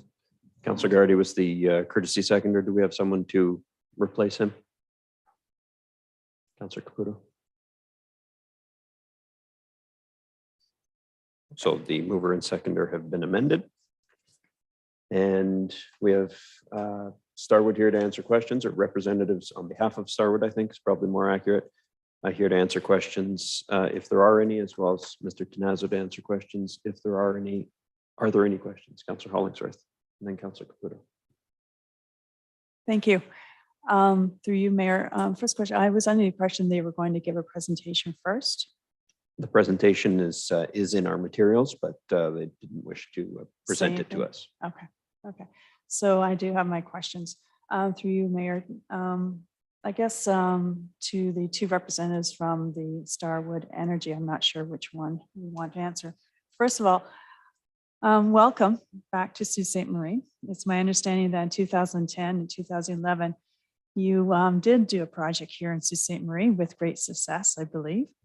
And so my first question is, how is that project working for you, out of curiosity? Sure. So hi, this is Nick Gandhi. First, congratulations to the mayor and council on your guys' recent elections. So to speak to that project, so we actually are, we're a private equity fund, and we sold that project in 2010, 2011 to KKR. I am not sure whether they still own it, but as I understand it, the facility is operating well and appropriately. Okay. So at that time, you said you sold that particular project. With this project, will you be probably be the main lead for a number of years? Or you potentially want to just start, have it up and running and then sell it? Or is it difficult this time to comment on that? I think it's difficult at this time to comment on that. Okay, that's fair. From my understanding, reading through the different reports, I believe you're interested in having this potentially be close to our airport. Having said that, municipal planners and developers, as you know, must understand that how land is used around an airport will have an impact on the airport's potential operations. I can appreciate that you have done other projects around airports, but I also understand and appreciate that according to the basically land used around airports, there could be a significant impact on safety. Safety with regards to airplanes landing, safety to pilots, safety to basically communication that happens. Basically, there's aerodrome standards and recommended practices. And under the Canadian Aviation Regulations, SOR-96-432, aviation land use in the vicinity of aerodromes, TP 1247 regulations is very important. It's my understanding that you haven't really told us exactly where you want to place this. But my first question is, have you been in consultation with the Sioux area airport management to have a conversation with them to ask for their support? The potential glare from the solar panels is something that we should be concerned about. Doing some further research and being a pilot myself, yes, there are materials in the future, materials being presently used to control glare, but there still is a safety aspect. Have you been in contact with our airport? And will your piece of property you're looking at be under one of our flight paths? Sure. So just, we have been talking to the airport. One of our lands is actually with the airport. I actually will go ahead and turn that over to Rob Reed, who's consulting with us on the project. Has built a number of projects, or has been worked with teams that have built a number of projects around other airports, so having to deal with some of the similar issues that you raised. Okay, so you're in consultation. Have you received anything in writing yet from our airport management to say they support your project? So right now we're working through, with all appropriate counterparties to work through all those issues. But as to date, we have not received anything. Okay. Out of curiosity, have you consulted with Transport Canada Civil Aviation on this particular project to ask for their expertise on what you're hoping to achieve here? Knowing that Transport Canada Civil Aviation is very, they write these restrictions, they write the different aviation regulations that we must follow. Have you been in contact with Transport Canada Civil Aviation? I have not, but I'll turn over to Ron. Yeah. Yeah, if I could answer that through you, Mr. Mayor, to Councillor Hollingsworth. The permitting process, there's quite a few organizations that we need to have discussions with. Transport Canada is certainly one of them, and that whole process has not been initiated at this point, but it's certainly on the list of activity that needs to occur. As Anna said, putting solar panels around airports is definitely not a new application. As you can appreciate, many airports have considerable underutilized land and have found the use of solar panels to be an excellent use of that land to supplement their own energy needs. And while this isn't that type of application, there is many examples of this being done in North America. And I can appreciate what you're saying. I also appreciate that in Germany, give you an example, if I'm pronouncing it correctly, the Mehringer Hohenzollern Park 1 in Germany does use solar panels. And I believe this is one of the projects that you may have worked on, your company, and that the top layer is an anti-reflective coating. Is that correct? You have worked on this project? And no, I've not worked on the project in Germany, but we did work on a project at the Thunder Bay Airport, and it's been in service now for 10 years at least. And I know that they're very happy with the project and its operation. And you are correct as far as the glare potential from solar panels is extremely low. That really the whole point of the panel is to absorb light, not to reflect it. So there are very limited opportunities for glare from that type of installation. okay. I can appreciate that you're saying that a lot of airports have property that's not being used. However, I have to emphasize that our airport is really truly in a corner. with the Canadian pre-Cambrian shield there with, really, we do have limited land there. I believe that we should protect our airport. I believe that we should protect the future. We don't know the expansion ideas of our airport. I am worried that if we say yes to placing solar panels close to our airport, we are going to back our potential future, our airport, into a real corner. And it may limit expansion if we have some future ideas on expanding that industry. We have JD Aero there, who has been successful. We have Sioux College with their programs. We have the Ministry of Natural Resources. Again, I'm not really comfortable at this time to support this, even though you're just asking for a letter of support, just because I want to understand these particular partners that have a great future, what their feelings are. And going back to what you're saying about basically solar array installations, I really do recommend to our staff that we look deeply into the Transport Canada regulations.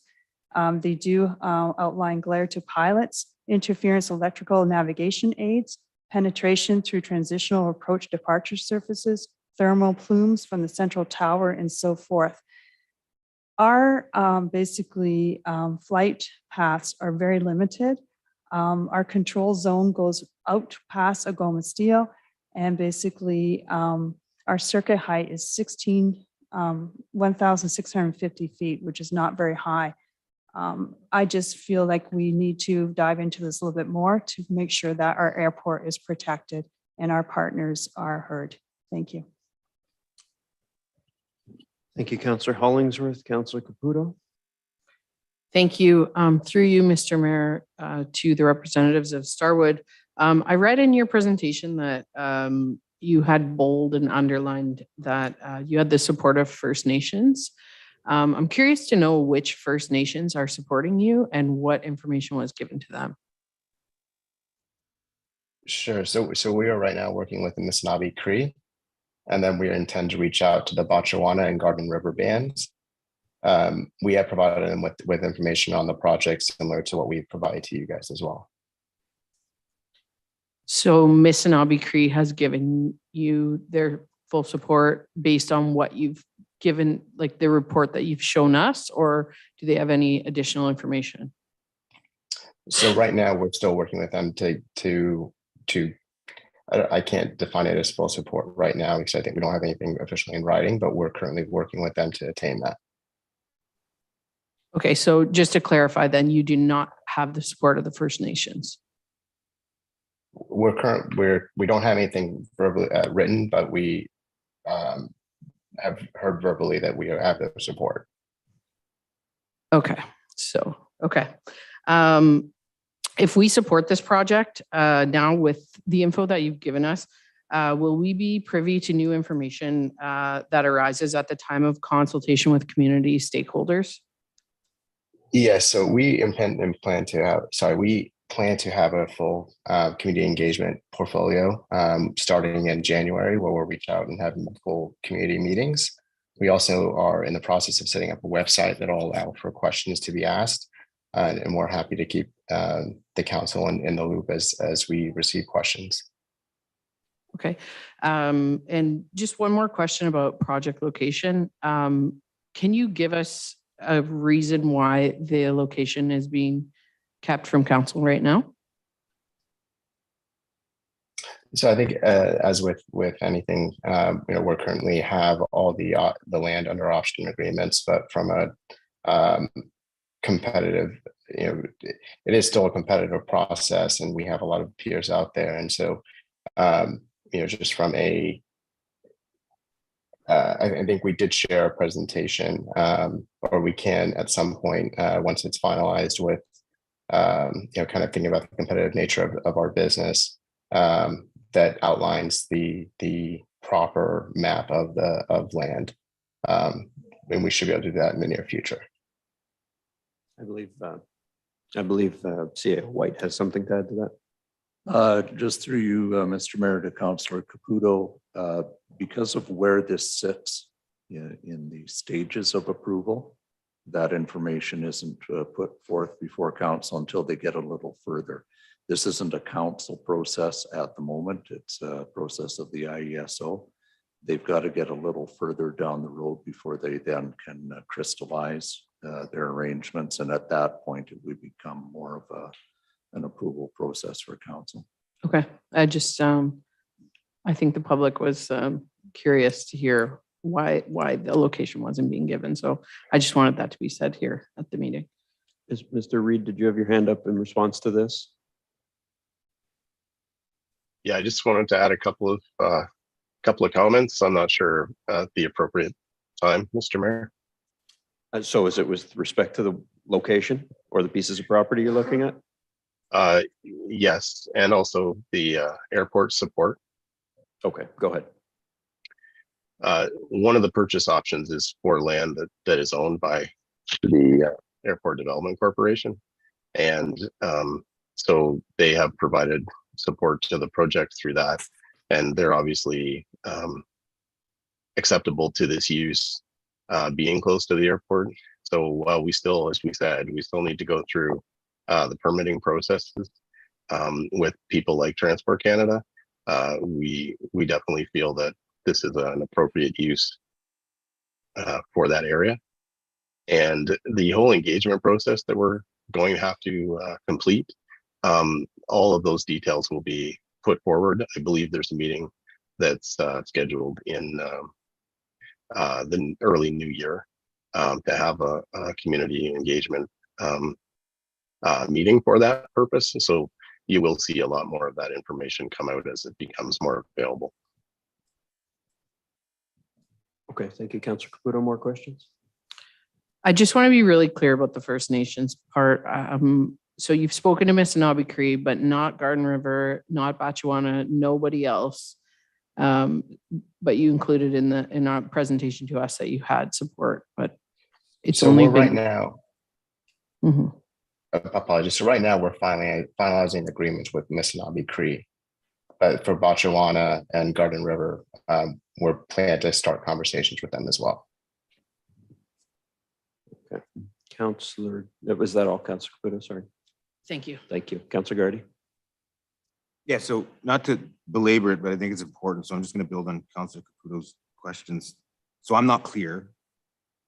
Have you gotten consent or support from Batchewana First Nation and Garden River First Nation? Yes or no? No, Okay, we have not gotten consent. Sure. So when you referred to First Nations, you were referring to the Missinaba Cree. Correct. Okay. All right. Thanks. So I'm in favor of renewable energy development projects in the Sioux, but to be honest, I'm a bit concerned. I kind of get the reasons why, but Starwood not disclosing at this point is a bone of contention for a number of people who live in the area that reached out to me. And just for context, gentlemen, Mr. Reed and Mr. Gandhi, I represent Ward 5, which where your project will be situated. I have a question for staff, which I think Malcolm, CEO White may have answered, but I might have missed it. Through you, Mr. Mayor, to Mr. White or whoever would be best to answer this. Is it typical of these types of projects not to disclose the location of property or properties at this point? Through you, Mr. your Mayor, to experience. Councillor Gardy, we haven't had a whole lot of experience with the projects under this process. This isn't a process through municipalities or designed by municipalities. It's a process through the IESO, which asks for a municipal support resolution as part of the initial application. The reality to us is what I believe the IESO is looking for is whether the community supports the idea or concept of these projects at this stage. And I'll use wind farms, for example. Wind farms are something that has caused debate in some municipalities in the past as whether they want them or not. If a municipality was to say, we don't want this type of alternative energy development in our municipality right from the get-go, that of course would affect the IESO's thinking on approving the project, and it may give the proponents cause to question whether they wanted to develop in that municipality. Anything beyond that and later in the process is dealt with in a more granular way through land use planning and through other types of permitting approvals. So at this stage of the process, I don't think it's always entirely untowards that the exact location isn't identified. Because of course, if the process goes no further with the IESO, the proponent's not going to have any reason to make substantive purchases of land or acquiring of assets for the project. Thanks. Through you, Mr. Mayor, to Mr. Gandhi. You know, as I understand it, just my personal opinion, the decision not to disclose where the project is going to be located is essentially a business decision at this point, would you say? So as of this point, it's a competitive decision. It's a unique location that from a competitive nature, we prefer not to right now. That being said, our intent is that in January, when we hold our first community meeting, we would disclose the location to make sure it's obviously transparent to the entire community as to where it is. Through you, Mr. Mayor, to Mr. Gandhi, is that the same rationale for not disclosing the route of the transmission lines down to Yates Avenue? If you have a general idea of where the property would be, would you not be able to share with us some part of the transmission line route or some of those options that you referenced in your presentation? That I will, if I can, turn it over to Rob. Okay, thanks.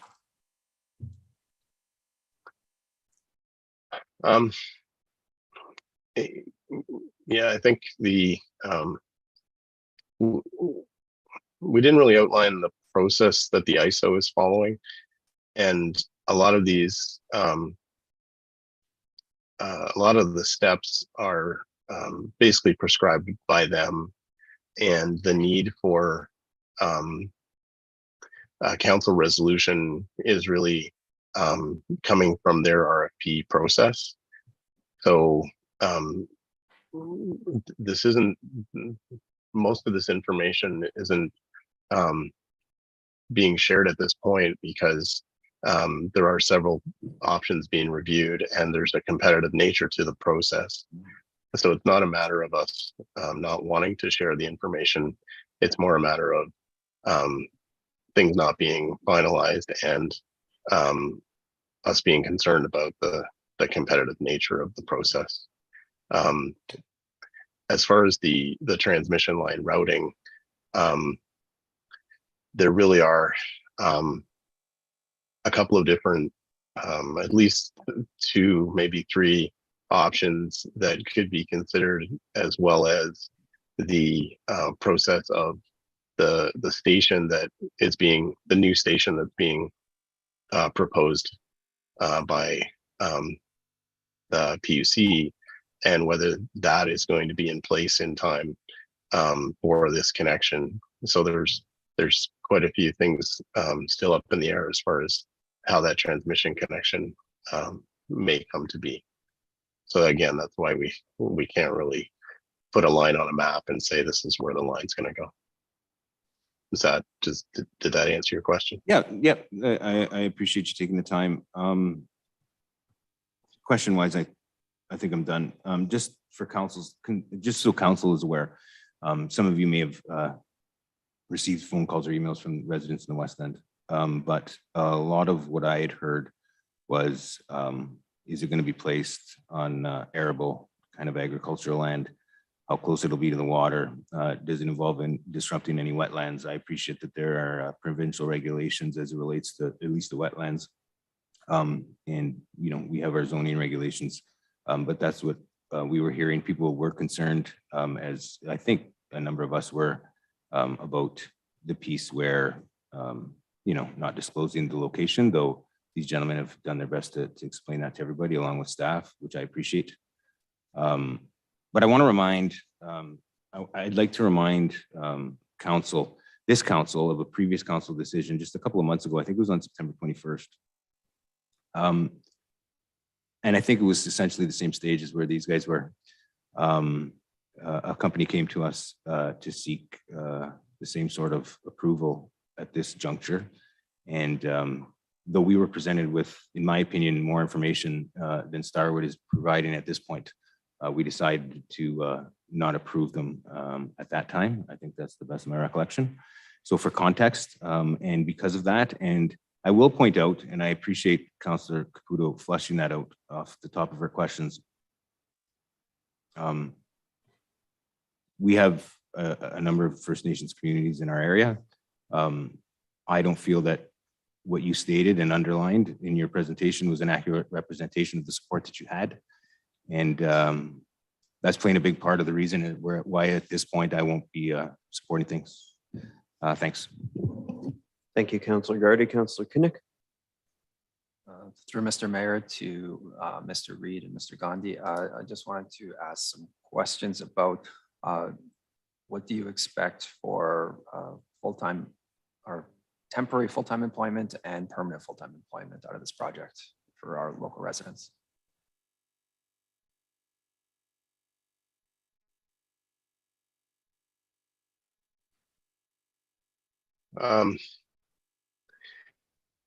Again, we're quite early in the process, so it's definitely hard to estimate those types of things.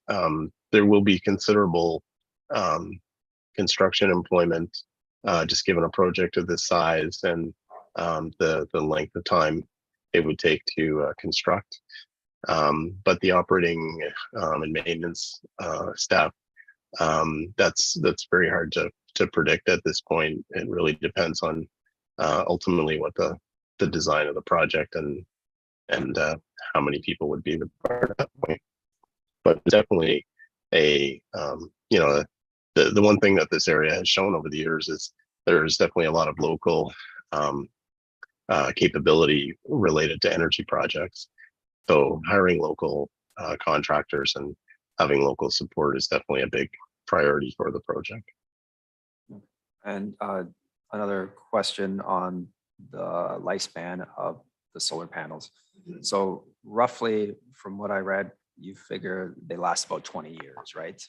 And do you have, in that time, do you guys usually have an idea if you're going to be replacing them out, or do you reclaim the land and after the project, the life cycle of the solar panels?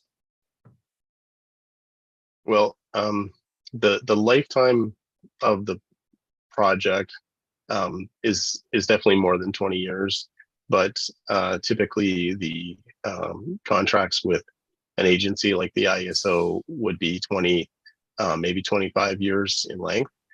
So at the end of that contract, there would be a decision as far as whether the site could be further contracted or whether there would be other opportunities to operate the site, or it would be reclaimed. But again, it's a much further down the road kind of decision. All right, thank you very much. Thank you, Councillor Kinnick. Councillor Scott. Thank you, Mr. Mayor. A lot of my questions were asked, but I still have some questions. And in particular, some of my questions are for the gentleman that's currently not at his seat, but I think he's headed back there. So through you, Mr. Mayor, to Chief Johnson.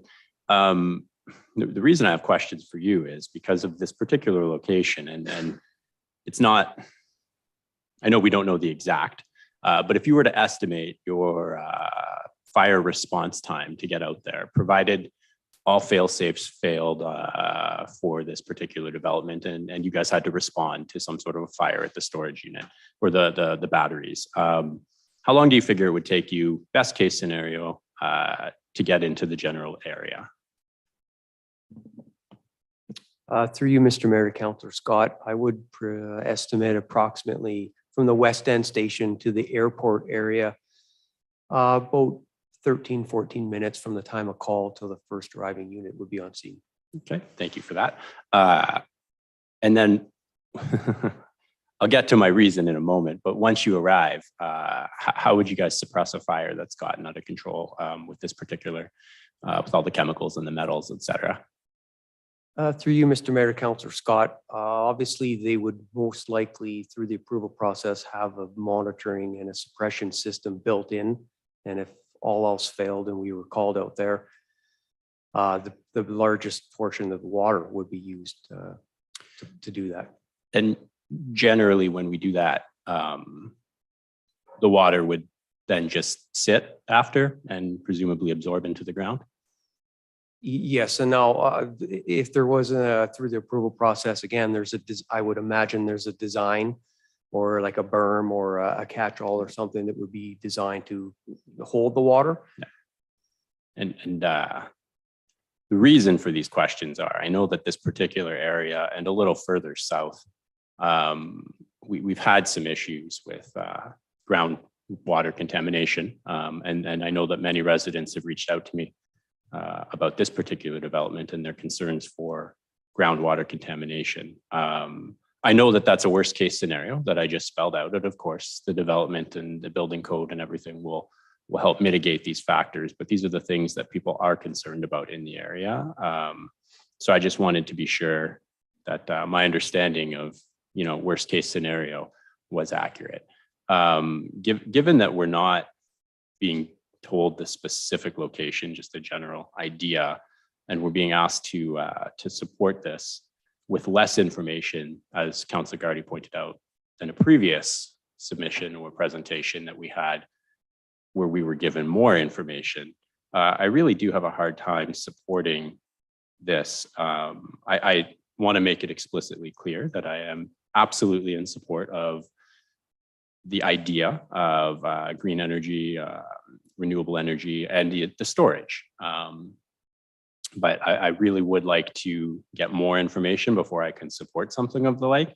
I've also made assumptions. I don't think the report mentioned, but I also made assumptions that these were, of course, lithium ion or chemical type batteries rather than something new age like a liquid storage or mechanical batteries, which I've read about as well. But so I just wanted to reiterate, similar to Councillor Gardy, I can appreciate the concerns from the residents of Ward 5 for the use of the land, the concerns about potential contamination and industrialization of certain lands, as well as even the transmission route.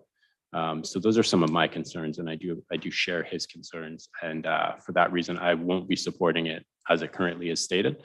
But if we had some more information and we were able to make a more informed decision, then I think I would be able to support it. But as it stands, I won't be.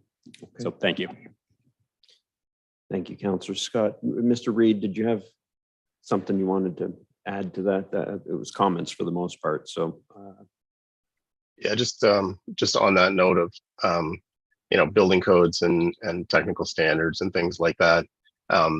Battery systems will definitely need to have a fire suppression system as part of the design, and groundwater control is also very much a part of the site design. So those types of considerations are very much a requirement of getting the final permitting and connection requirements. So those things will all be taken into account and complied with. I'm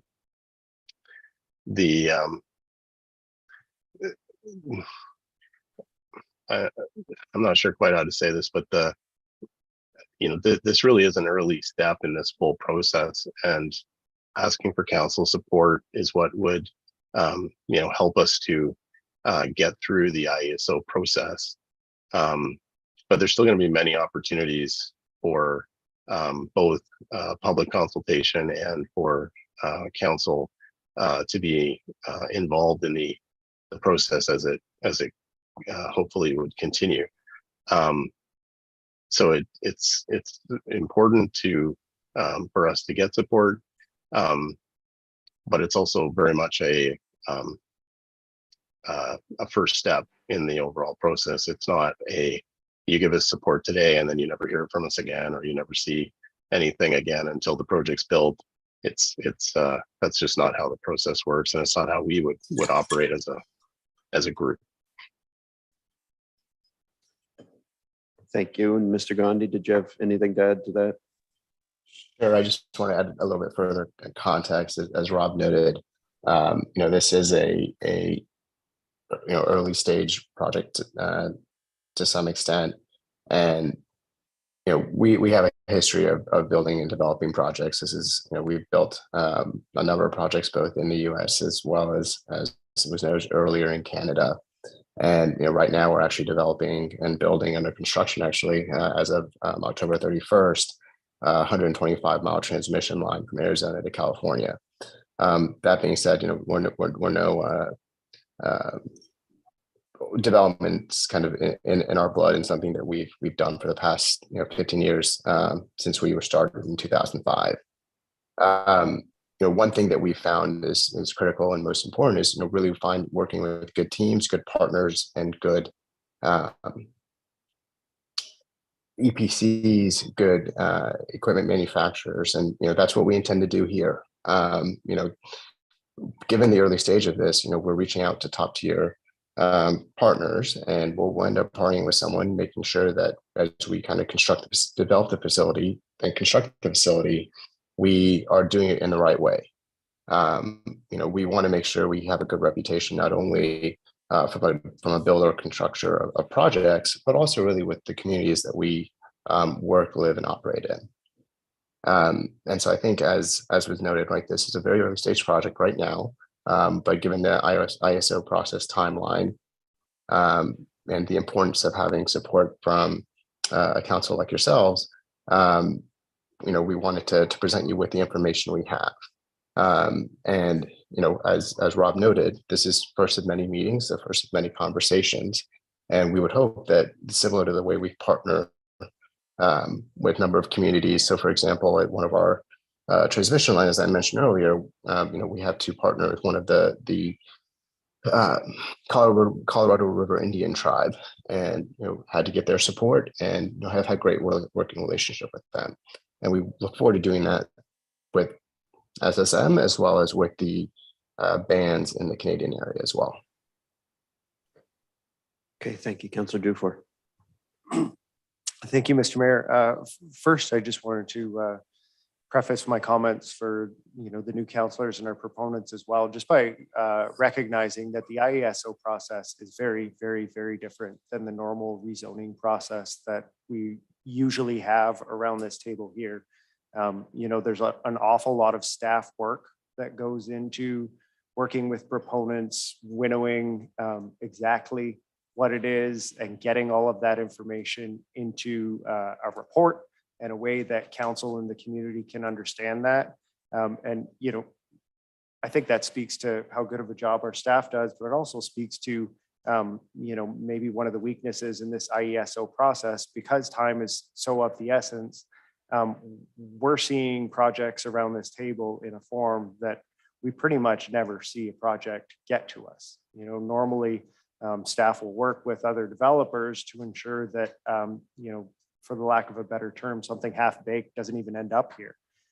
Whereas with all of these IESO applications, that opportunity hasn't existed.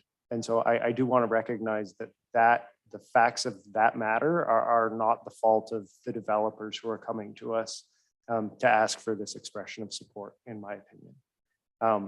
That said, I do have a few questions here, both for the proponents and for staff. The first question I have for the proponent is about your transmission line. How big of a transmission line do you envision this project requiring?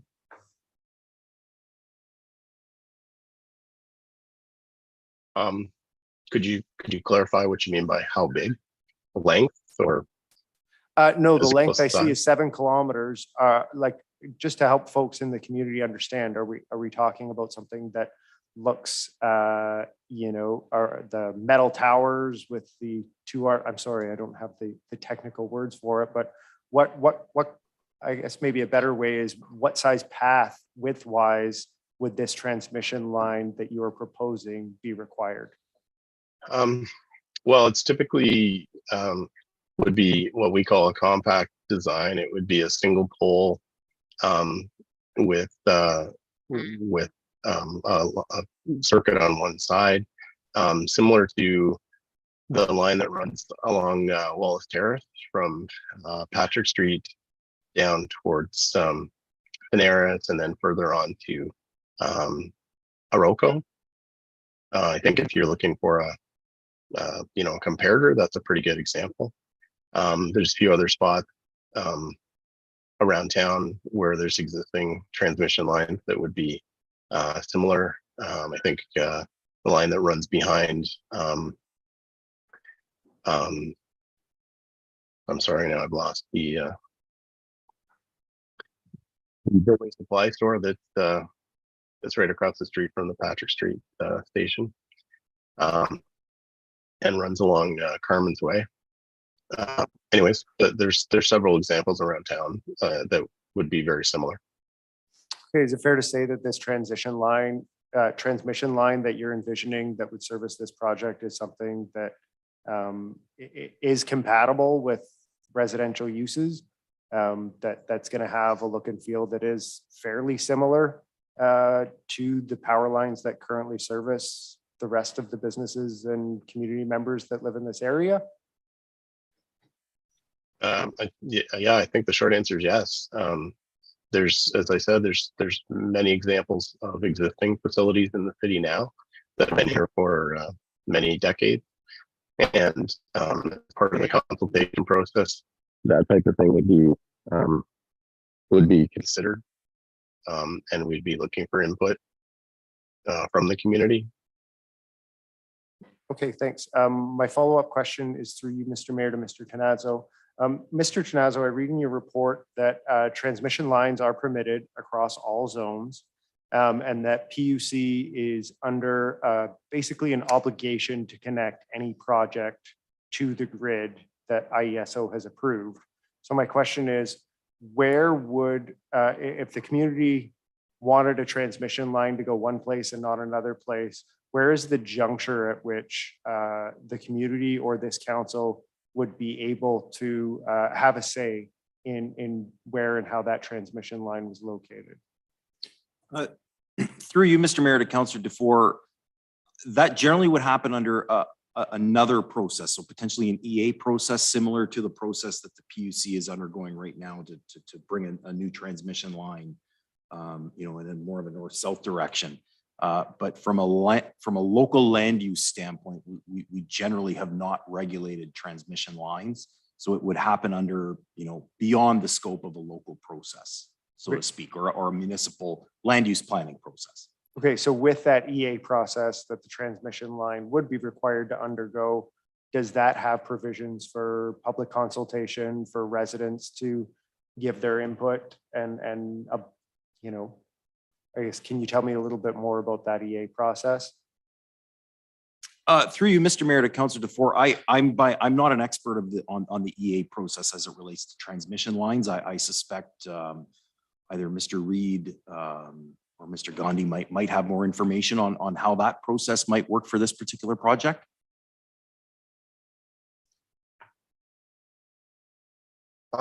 Yeah, so the Ontario Energy Board has a leave to construct process, as well as there is an environmental assessment type of process that needs to be followed. It includes participation from anyone that's in the community and in the general area of the final routing. There's many opportunities for that type of participation. If there's, as we plan a route, we talk to people in the area. We have to talk to potential landowners in order to acquire property. There's many steps that you would take when you're first planning the route, which come with the consultation essentially. And then there's the more public type of process where we've been discussing that we were planning to have in January. But it is very much a prescribed process from both the Ontario Energy Board and the Ministry of the Environment. Okay. Those are all my questions. Thanks, Mr. Mayor. Thanks, Councillor Dufour. Councillor Bezo-Allen. Thank you. Through you, Mr. Mayor, to either Mr. Reid or Mr. Gandhi. In your presentation, you also state that you have the support of the PUC. Do you have that in a formalized endorsement letter? And is that a requirement of the IESO RFP that you have written support from your local utility company?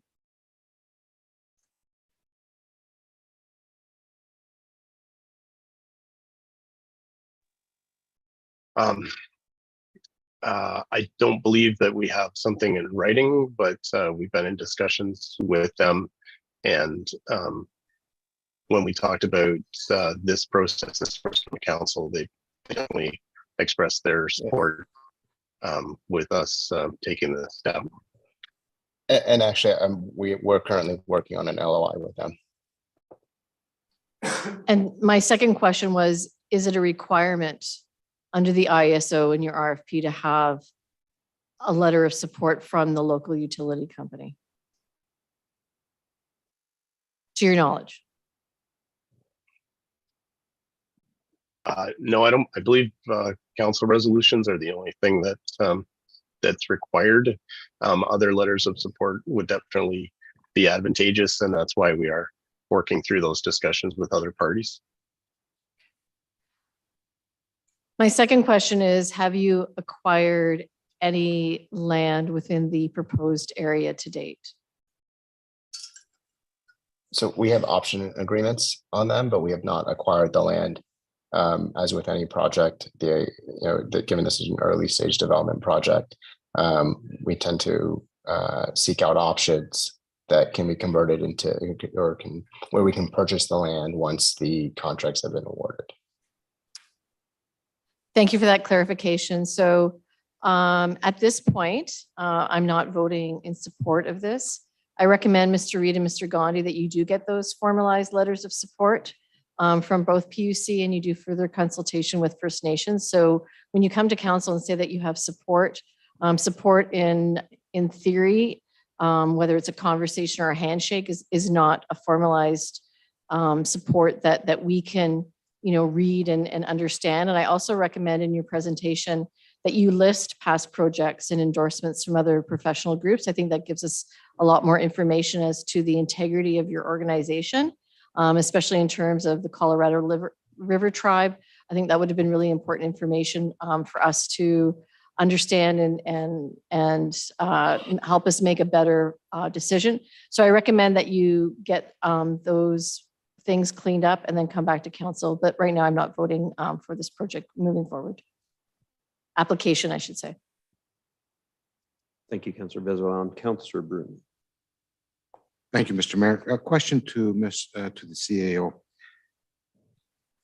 If we approve this tonight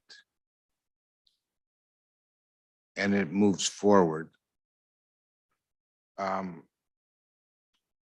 where's the liability for us after? Like would we be, because by just approving this, they can't move forward once they get their approval from the IESO, they still have to come back to council, correct?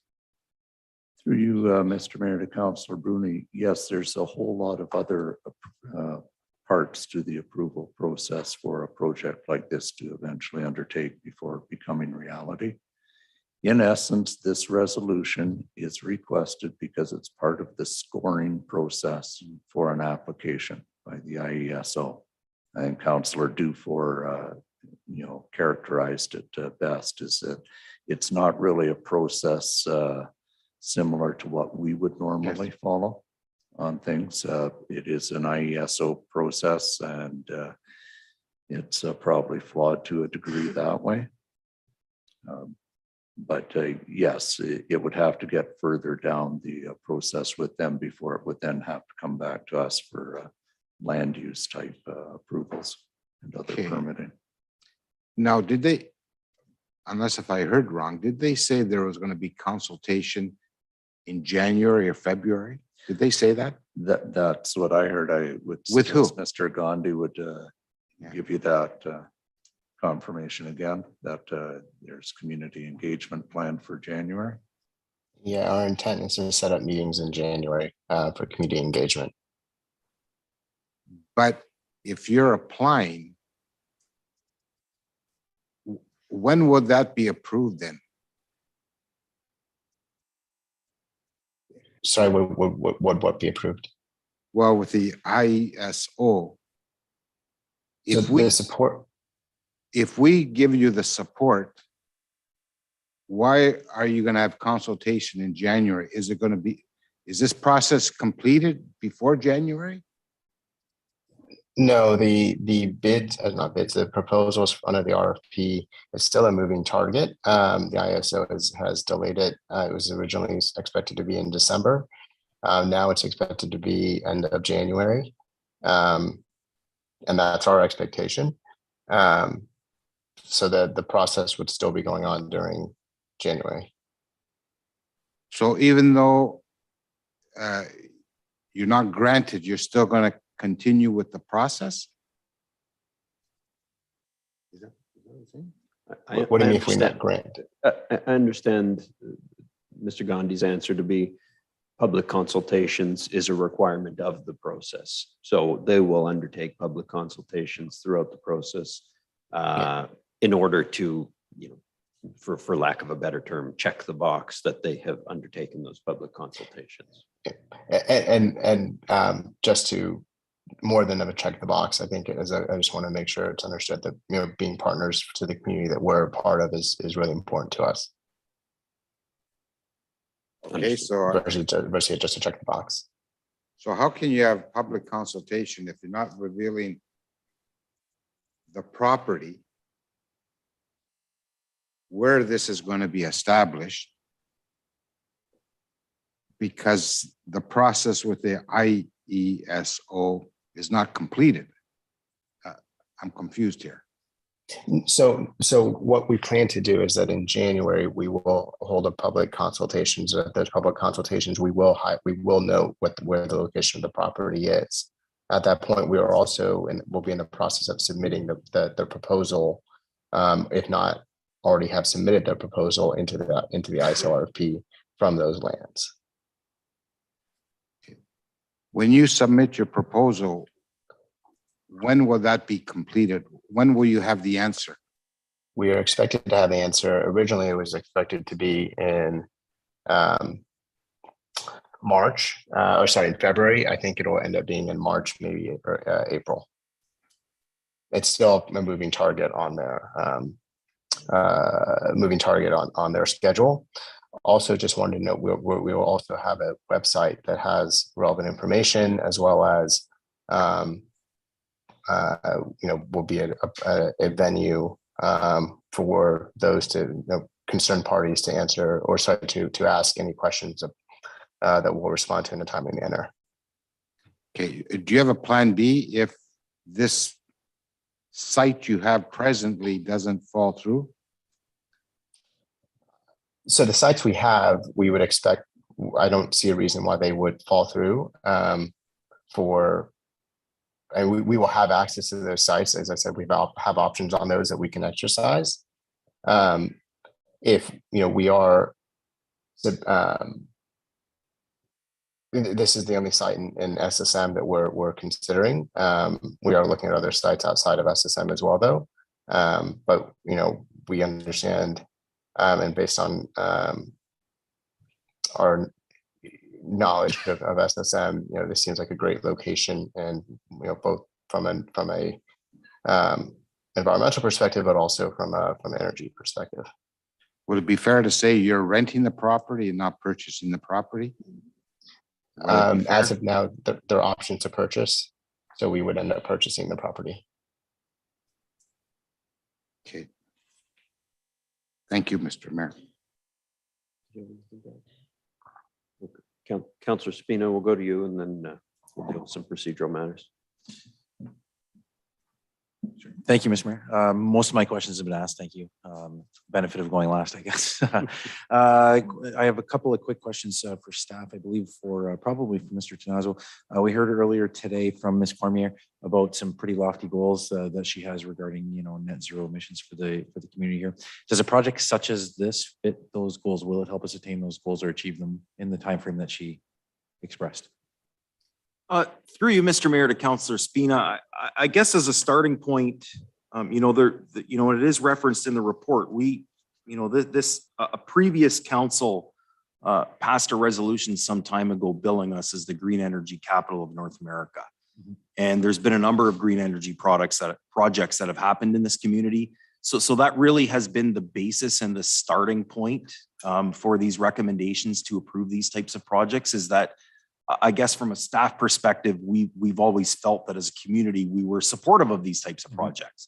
So I know that doesn't necessarily answer your question directly, but that's essentially the mantra as a community, that sort of that overarching policy that forms the basis of the recommendation to lend preliminary support to these types of requests. Yep, perfect. Thank you. That's exactly the answer I was looking for. So thank you. And the second is through you, Mr. Mayor. I think for CEO White is probably the best to answer. If we were to approve this project today, if we were to approve this, sorry, I shouldn't say approve this project. That's not what we're looking to do. If we're to approve this motion today, does that prohibit us from the future changing our mind, so to speak? If they were to get down the road and we said, wait a minute, this isn't something we want to do. Once we get more information, certainly, I think I join my fellow councillors in saying I have a lot more questions regarding environmental impact and economic impact and all of those things, but we can't seem to get answers today on that. So could we change our mind in the future? Through you, Mr. Mayor, to Councillor Spina, as the resolution says in the wording, the sole purpose of this resolution is for the purposes of the application process with IES. So it doesn't bind council for any decision down the road on the project. Wonderful, thank you. And other than that, I just have some comments, Mr. Mayor, but I'll save those for later on. Thank you. Go ahead with the comments. Sure. Comments are for our presenters. Thank you. Thank you for joining us and coming in today. I know it's difficult at times. You made some comments earlier about it's important to you to work with good teams and good partners, and I think that's important for this council as well. And I think you've heard that today. And I just wanted to echo some of the comments of my fellow councillors. Please don't underestimate the value of the partnerships we have with our Indigenous communities around us. That is something that's very important to our community and to this council, clearly, and we take that very seriously. So I echo a lot of the comments that were made earlier with regards to that. So thank you. Okay, council.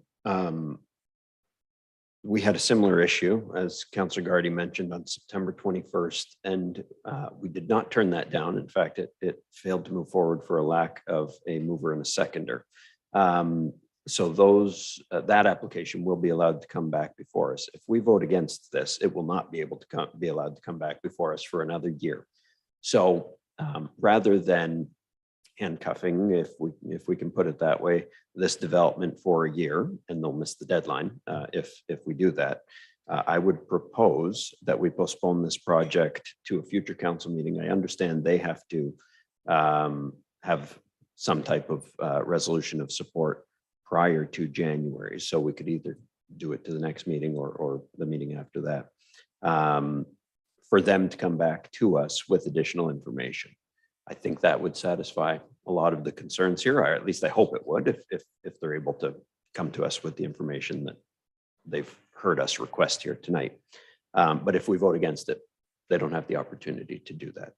I would also note there's a big difference from September 1st to today's approval that's being requested, and that's in the motion that was drafted, in the motion that's being recommended by Mr. Tenazo.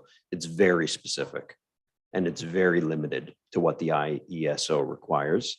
And as Councillor Dufour noted, without our council support, they can still apply and go to the IESO and say that we hit all these metrics, and they'll lose a point or a couple points or whatever it is for not having a council resolution. So I would propose a postponement of this or a deferral of this to a subsequent council meeting. so that the proponents can gather more information and come back to us and try and satisfy the concerns that they've heard here tonight, if we have a mover and a seconder for that. Councillor Caputo and Councillor Dufour. We'll just get the clerk to read out a deferral or postponement. The motion by Councillors Caputo and Dufour resolve that this matter be postponed to a subsequent council meeting in order to receive additional information. Any questions on the postponement? Councillor Hollingsworth? Thank you.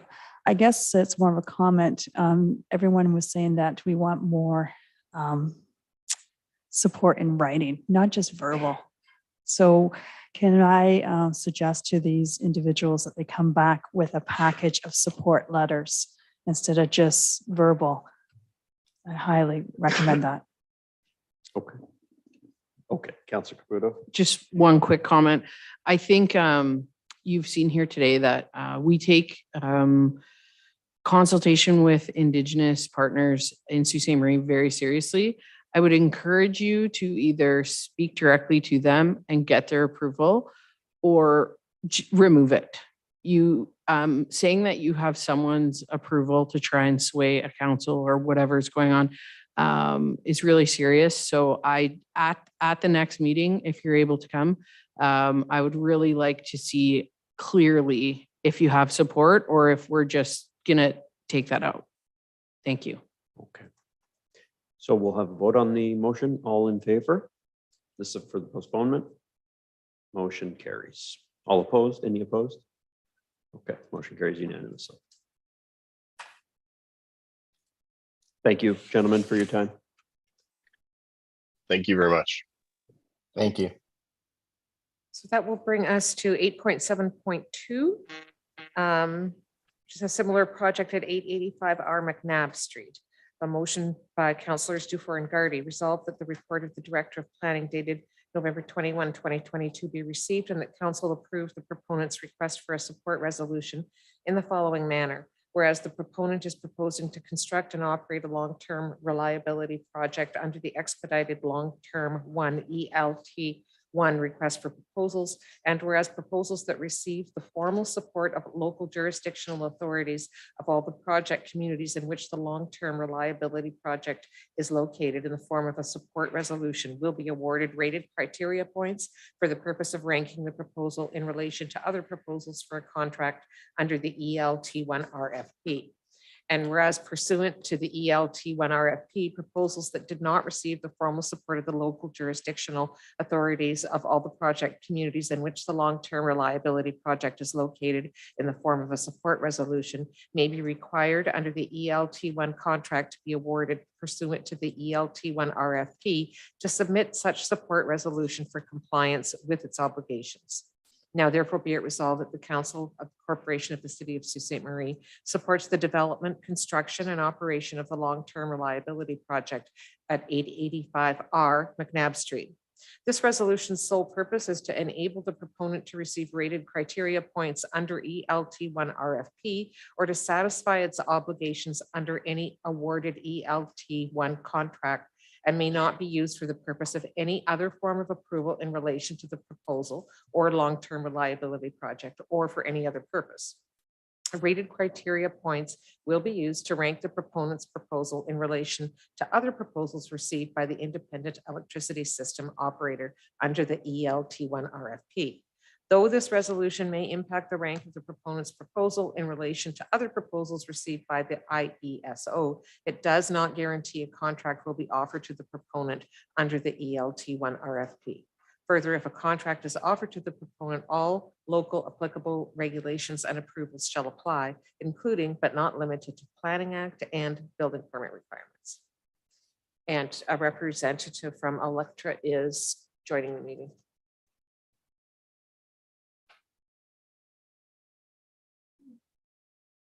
Oh, here we go.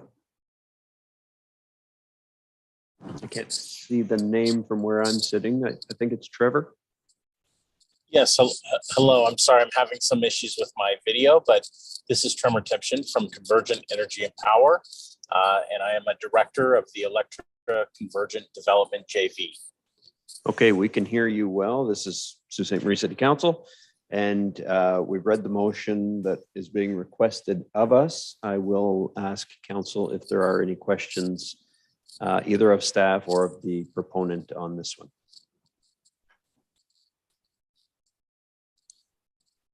Seeing none, we'll call a vote on the matter. All in favor? Any opposed? Motion carries unanimously. Thank you, Trevor. Thank you to the city council and to the mayor. We look forward to continuing our partnership with the town of Sault Ste. Marie. Thank you. Thank you. City of Sault Ste. Marie. Yes, the city of Sault Ste. Marie. Please forgive me. So, Madam Clerk, I believe that brings us to 8.8.1. That will bring us to 8.8.1, the Board and Committee Nominating Task Force. We were looking for 3 members of council, and Mayor Shoemaker and Councillor Hollingsworth have indicated an interest in serving on that task force, and Councillor Caputo.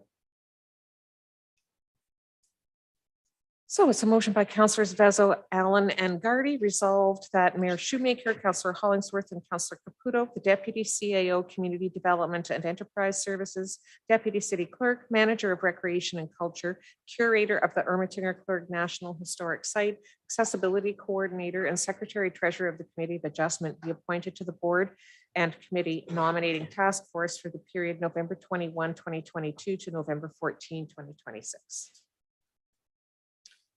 That's quite a term. Okay.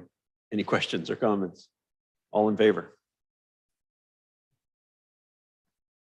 Motion carries.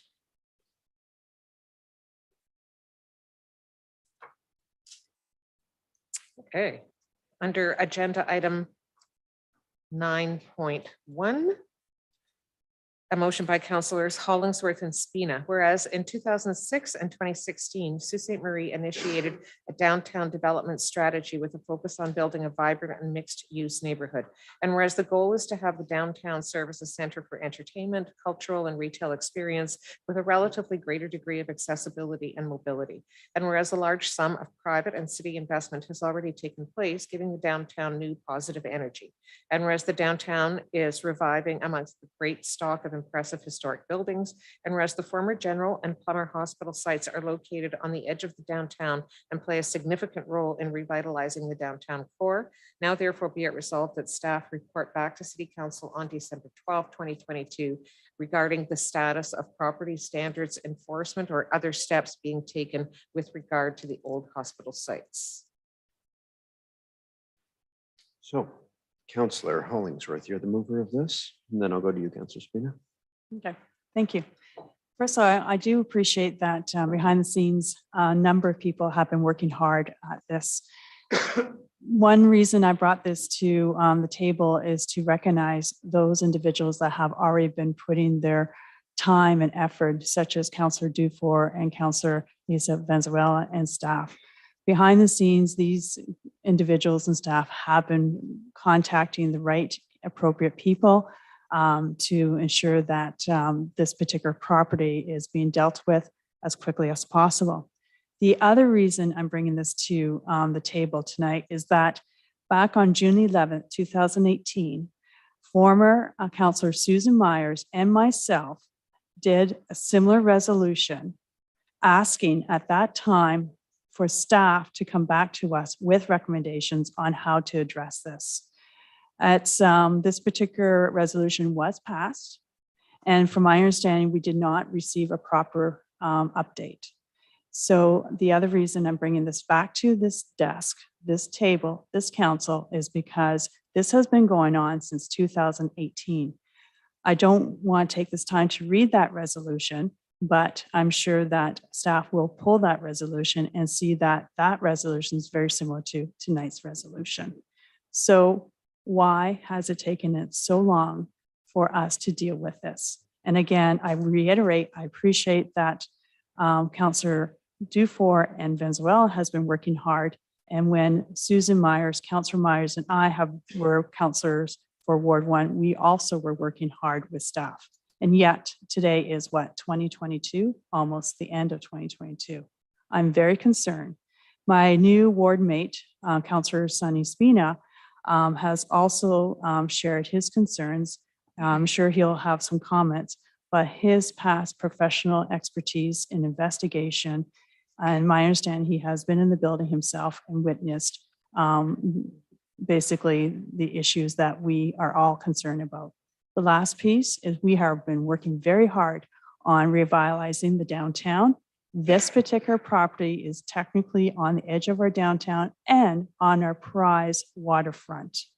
And this particular property has so much value that could basically address our housing situation. Potentially, we can have nice apartments that are affordable or condos or whatnot. And it's been way too long. And if it was another community, I think it would have been acted on.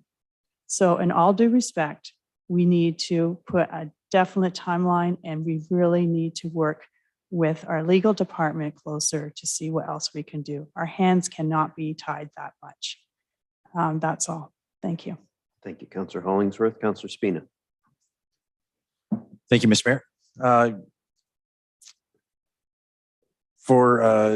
Thank you, Councillor Hollingsworth. I appreciate my friend's comments, and I sincerely hope that I am the only person in this room that has been inside that building. It's an experience I don't want anyone else to have being in there. I will say, Warren Council, I will have lots more to say on this issue as we move forward.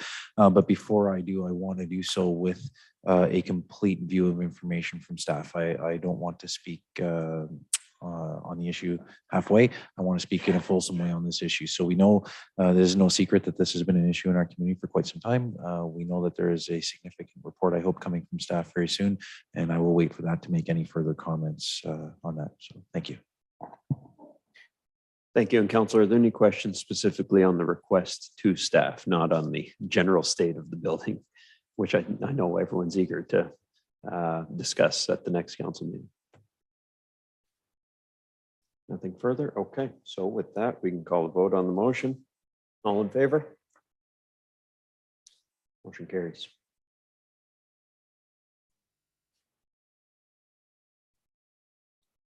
That brings us to 9.2. And that is a motion by Councillors Gardy and Dufour. Whereas the Government of Canada announced in 2020 the establishment of the Canada Water Agency to help Canada better govern, research, preserve, and manage our most precious resource, our fresh water. And whereas the city of Sault Ste. Marie is located at the hub of the Great Lakes on the St. Mary's River, which connects Lake Huron and Superior. And whereas the Great Lakes have played a major role in the history of our city and to the Indigenous people who have called our area home for millennia. And whereas Sault Ste. Marie has a proven track record of providing world-class research, managing our shared waters through a binational approach, and scientific expertise of the Great Lakes through networks in which our post-secondary institutions collaborate. And whereas in September of 2020, the City Council of Sault Ste. Marie, by way of the Mayor's Office, communicated to Prime Minister Justin Trudeau, then Minister of the Environment Jonathan Wilkinson, and Member of Parliament Terry Sheehan, our community's interest in establishing the new Canada Water Agency in Sault Ste. Marie, along with the unique aspects of our community and surrounding area, which would make Sault Ste. Marie an ideal location for the agency. And whereas the Sault Ste. Marie Canada Water Agency Task Force has facilitated several broad and inclusive community outreach sessions, gathering input from residents across our region, along with garnering the support of many communities and organizations locally, regionally, and internationally. And whereas the federal government has announced that in the near term, they will be deciding the locations of the agency, now therefore be it resolved that Mayor Shoemaker be requested to pen a letter to Prime Minister Justin Trudeau, Minister of the Environment and Climate Change, Stephen Guilbeault, and MP Terry Sheehan, reaffirming Sault Ste. Marie's current City Council support of the establishment of the Canada Water Agency and the unique qualities which make Sault Ste. Marie a superior home for the agency. Councillor Gardy. Thanks, Mr. Mayor. The motion, I apologize for the length of the motion. My verbiage is a little long there. Sorry, Rachel. A while back, the federal government announced that they wanted to establish the Canada Water Agency. And when I had heard about it and I had spoke to some people locally, they shared my opinion that it would be a great location for the agency. City Council the previous city council really was supportive of the effort. They established a task force. The mayor at the time was very supportive, and since our new mayor, Mr. Shoemaker, has taken office, he has been as supportive. We're in the process of, you're okay with me sharing that we're in the process of arranging for a couple of meetings with members of the federal government to reaffirm, as this motion does, our interest in the Canada Water Agency. The task force has really stepped up its work over the course of the last couple of weeks, and it seems that a decision is imminent. So I just thought it'd be important that this council, by way of the mayor's office and Mr. Shoemaker, let the players know that we are still in favor, and force of habit, Mayor Shoemaker and I will plead the community's case in the next couple of weeks directly. Thanks. Thanks. Councillor Duford, did you have anything to add on this one? I did not know. Thank you, Mr. Mayor. Council, all I'll add is that I do hope that the vote is unanimous, because we want to go to the federal government with the strongest showing of support that we can offer. And I'm sure if it is, Councillor Gardy's and mine and staff's representations will be equally as forceful. So all in favor of this motion? Motion does carry unanimously. Thank you. And that will take us to bylaws. So I have a motion by Councillors Duffer and Scott, resolved that all bylaws under item 12 of the agenda under date November 21, 2022, save and accept bylaws 2022-182 and 2022-183 be approved. All in favor? Motion carries. Sorry, I went too fast there. We did not need to have that recorded, but we're quick voters here today. It's impressive. So these two bylaws are accepted on account of Councillor Spina's conflict. Resolved that bylaw 2022-182 being a bylaw to appoint bylaw enforcement officers to enforce the bylaws of the corporation of the city of Sault Ste. Marie be passed in open council this 21st day of November 2022. All in favor? Motion carries.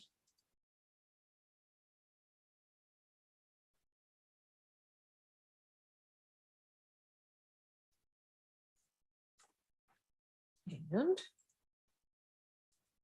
bylaw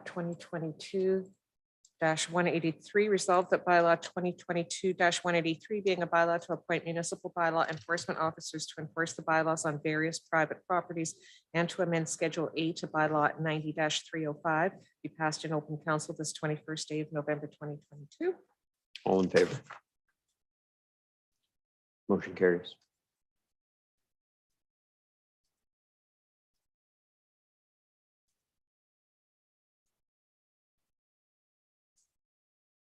And a motion by Councillors Vezoellen and Scott resolved that this council move into closed session to consider one item concerning labor relations or employee negotiations, and two items concerning ongoing investigations respecting local boards by the Office of the Ombudsman. Further be it resolved that should the said closed session be adjourned, the council may reconvene in closed session to discuss the same matters without the need for a further authorizing resolution. All in favor? And Motion a carries. Motion by Councillors Duffer and Gardy that this council now adjourn. All in favor? Thank you, council, for your work tonight. Motion carries.